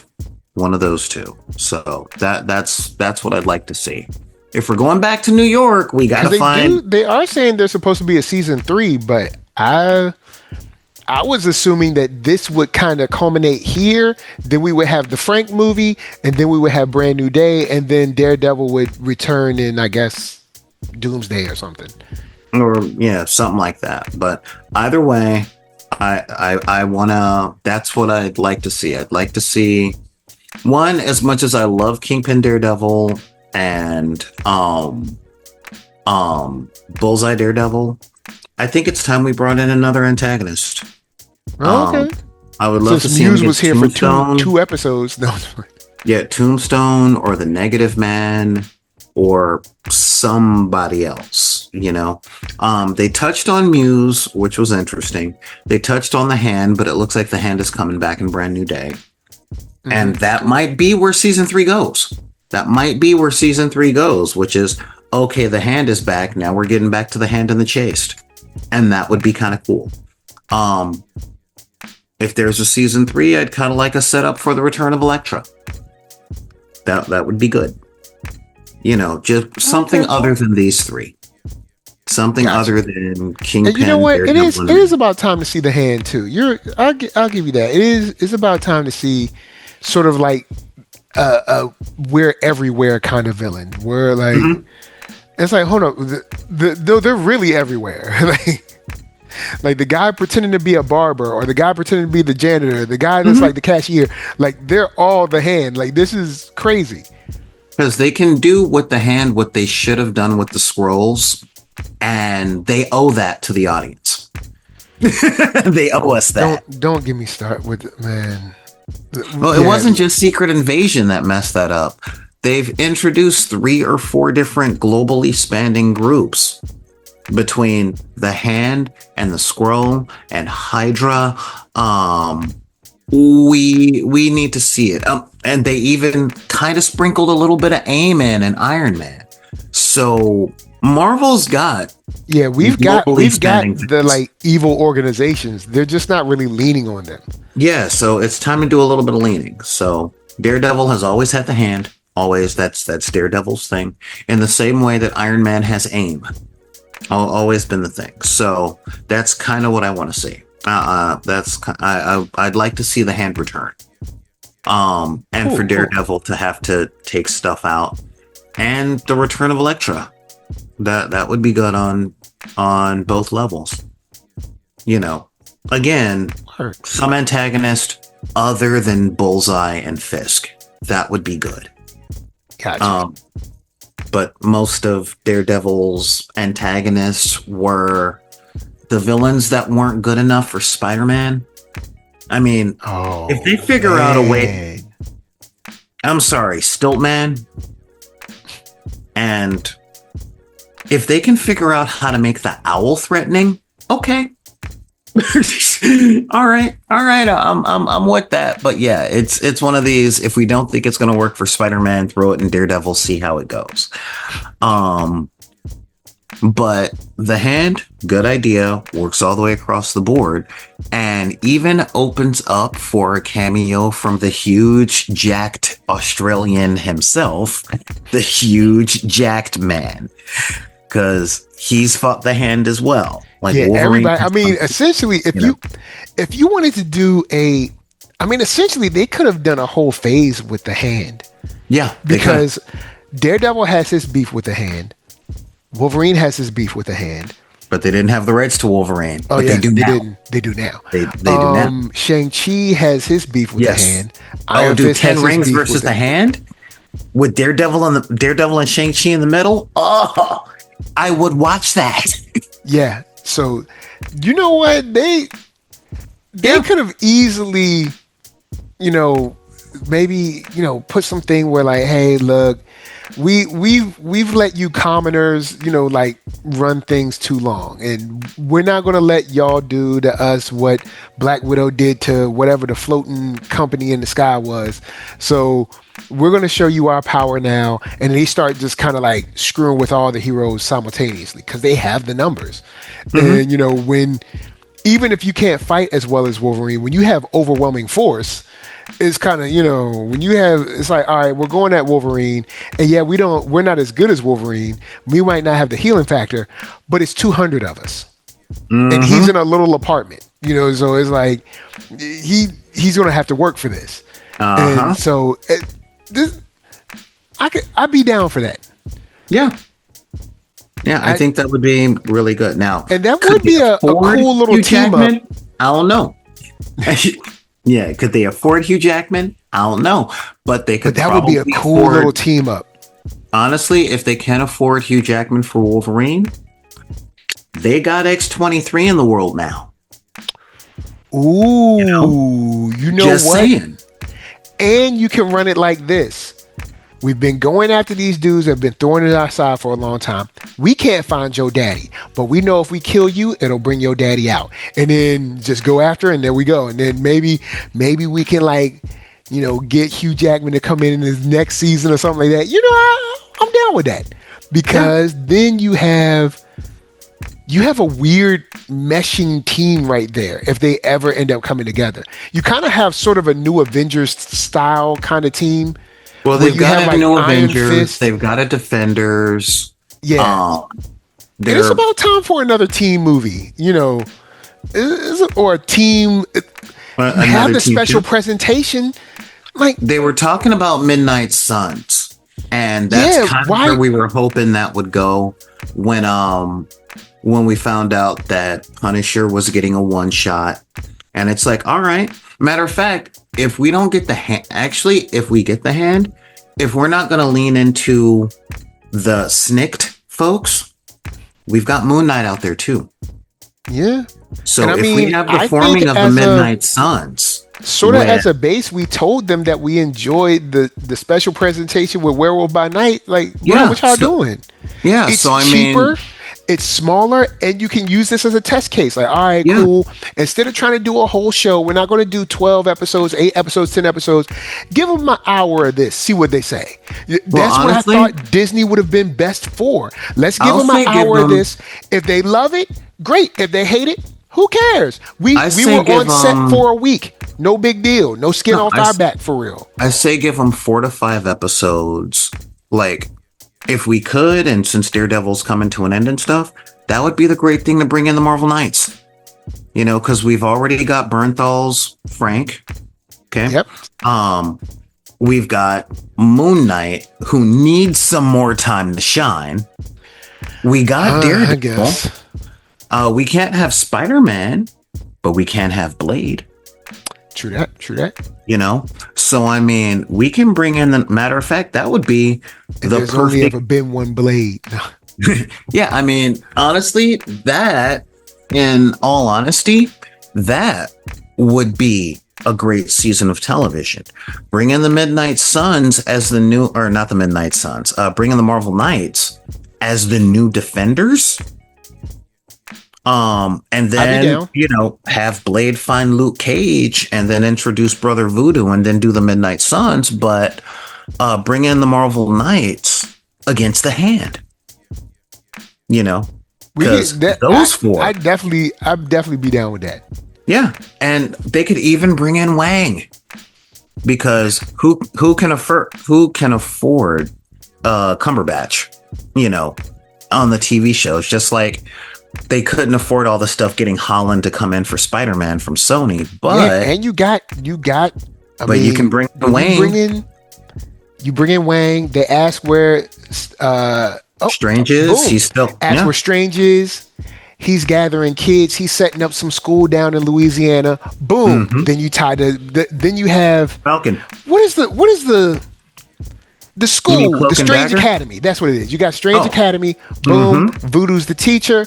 Now we good, and we got kids. Cause look, these people can't do this stuff forever. Even though I know Deadpool made the joke, but we need new heroes, young Avengers, champions, whatever you want to call them. We need to bring them in and let them flourish. They're still building the young Avengers. Although Haley is a little weird because now after Sinners, her price has gone up, so it might not have a Hawkeye. And she's also not young, but I mean, I guess we'll just let that slide. She still looks young, but Sinners made people look at her differently. I'm sure it did. Because I felt bad watching Sinners, and I felt bad watching Hawkeye going, you know, that is a really attractive young lady. Then I saw a picture of her in a swimsuit, and I'm like, okay, she should not be playing a 17-year-old. Then I saw Sinners, and I'm like, recast. But, you know, between Kamala, Isaiah's grandson, you know, Wiccan and Speed, who are still out there, they've got the new Avenger. They've got the young Avengers coming out. We've got the Avengers with a Z as the Dark Avengers. We've got Hawkeye's team, or not Hawkeye, Falcon's team as the new Avengers. So now, since this is like the street level thing, we need the Knights. We literally need the Marvel Knights to handle the stuff that the Avengers teams don't. Either it just doesn't come on the radar. They're like, we're too big for this. Well, which Daredevil has actually called out Iron Man a couple times, and like. And it's not we're too big for this. It's more Matt's got it. Again, that was Tony's whole thing with Spider-Man. We're too good for this. No, that was Tony's whole thing with Spider-Man. Like, you're not ready for the galactic stuff, and somebody needs to look out for Queens. You're in Queens. Handle Queens. If you're handling Queens, that means I don't have to handle Queens. You know, and that's kind of the thing. So I mean, DC gets it with Batman and the Outsiders.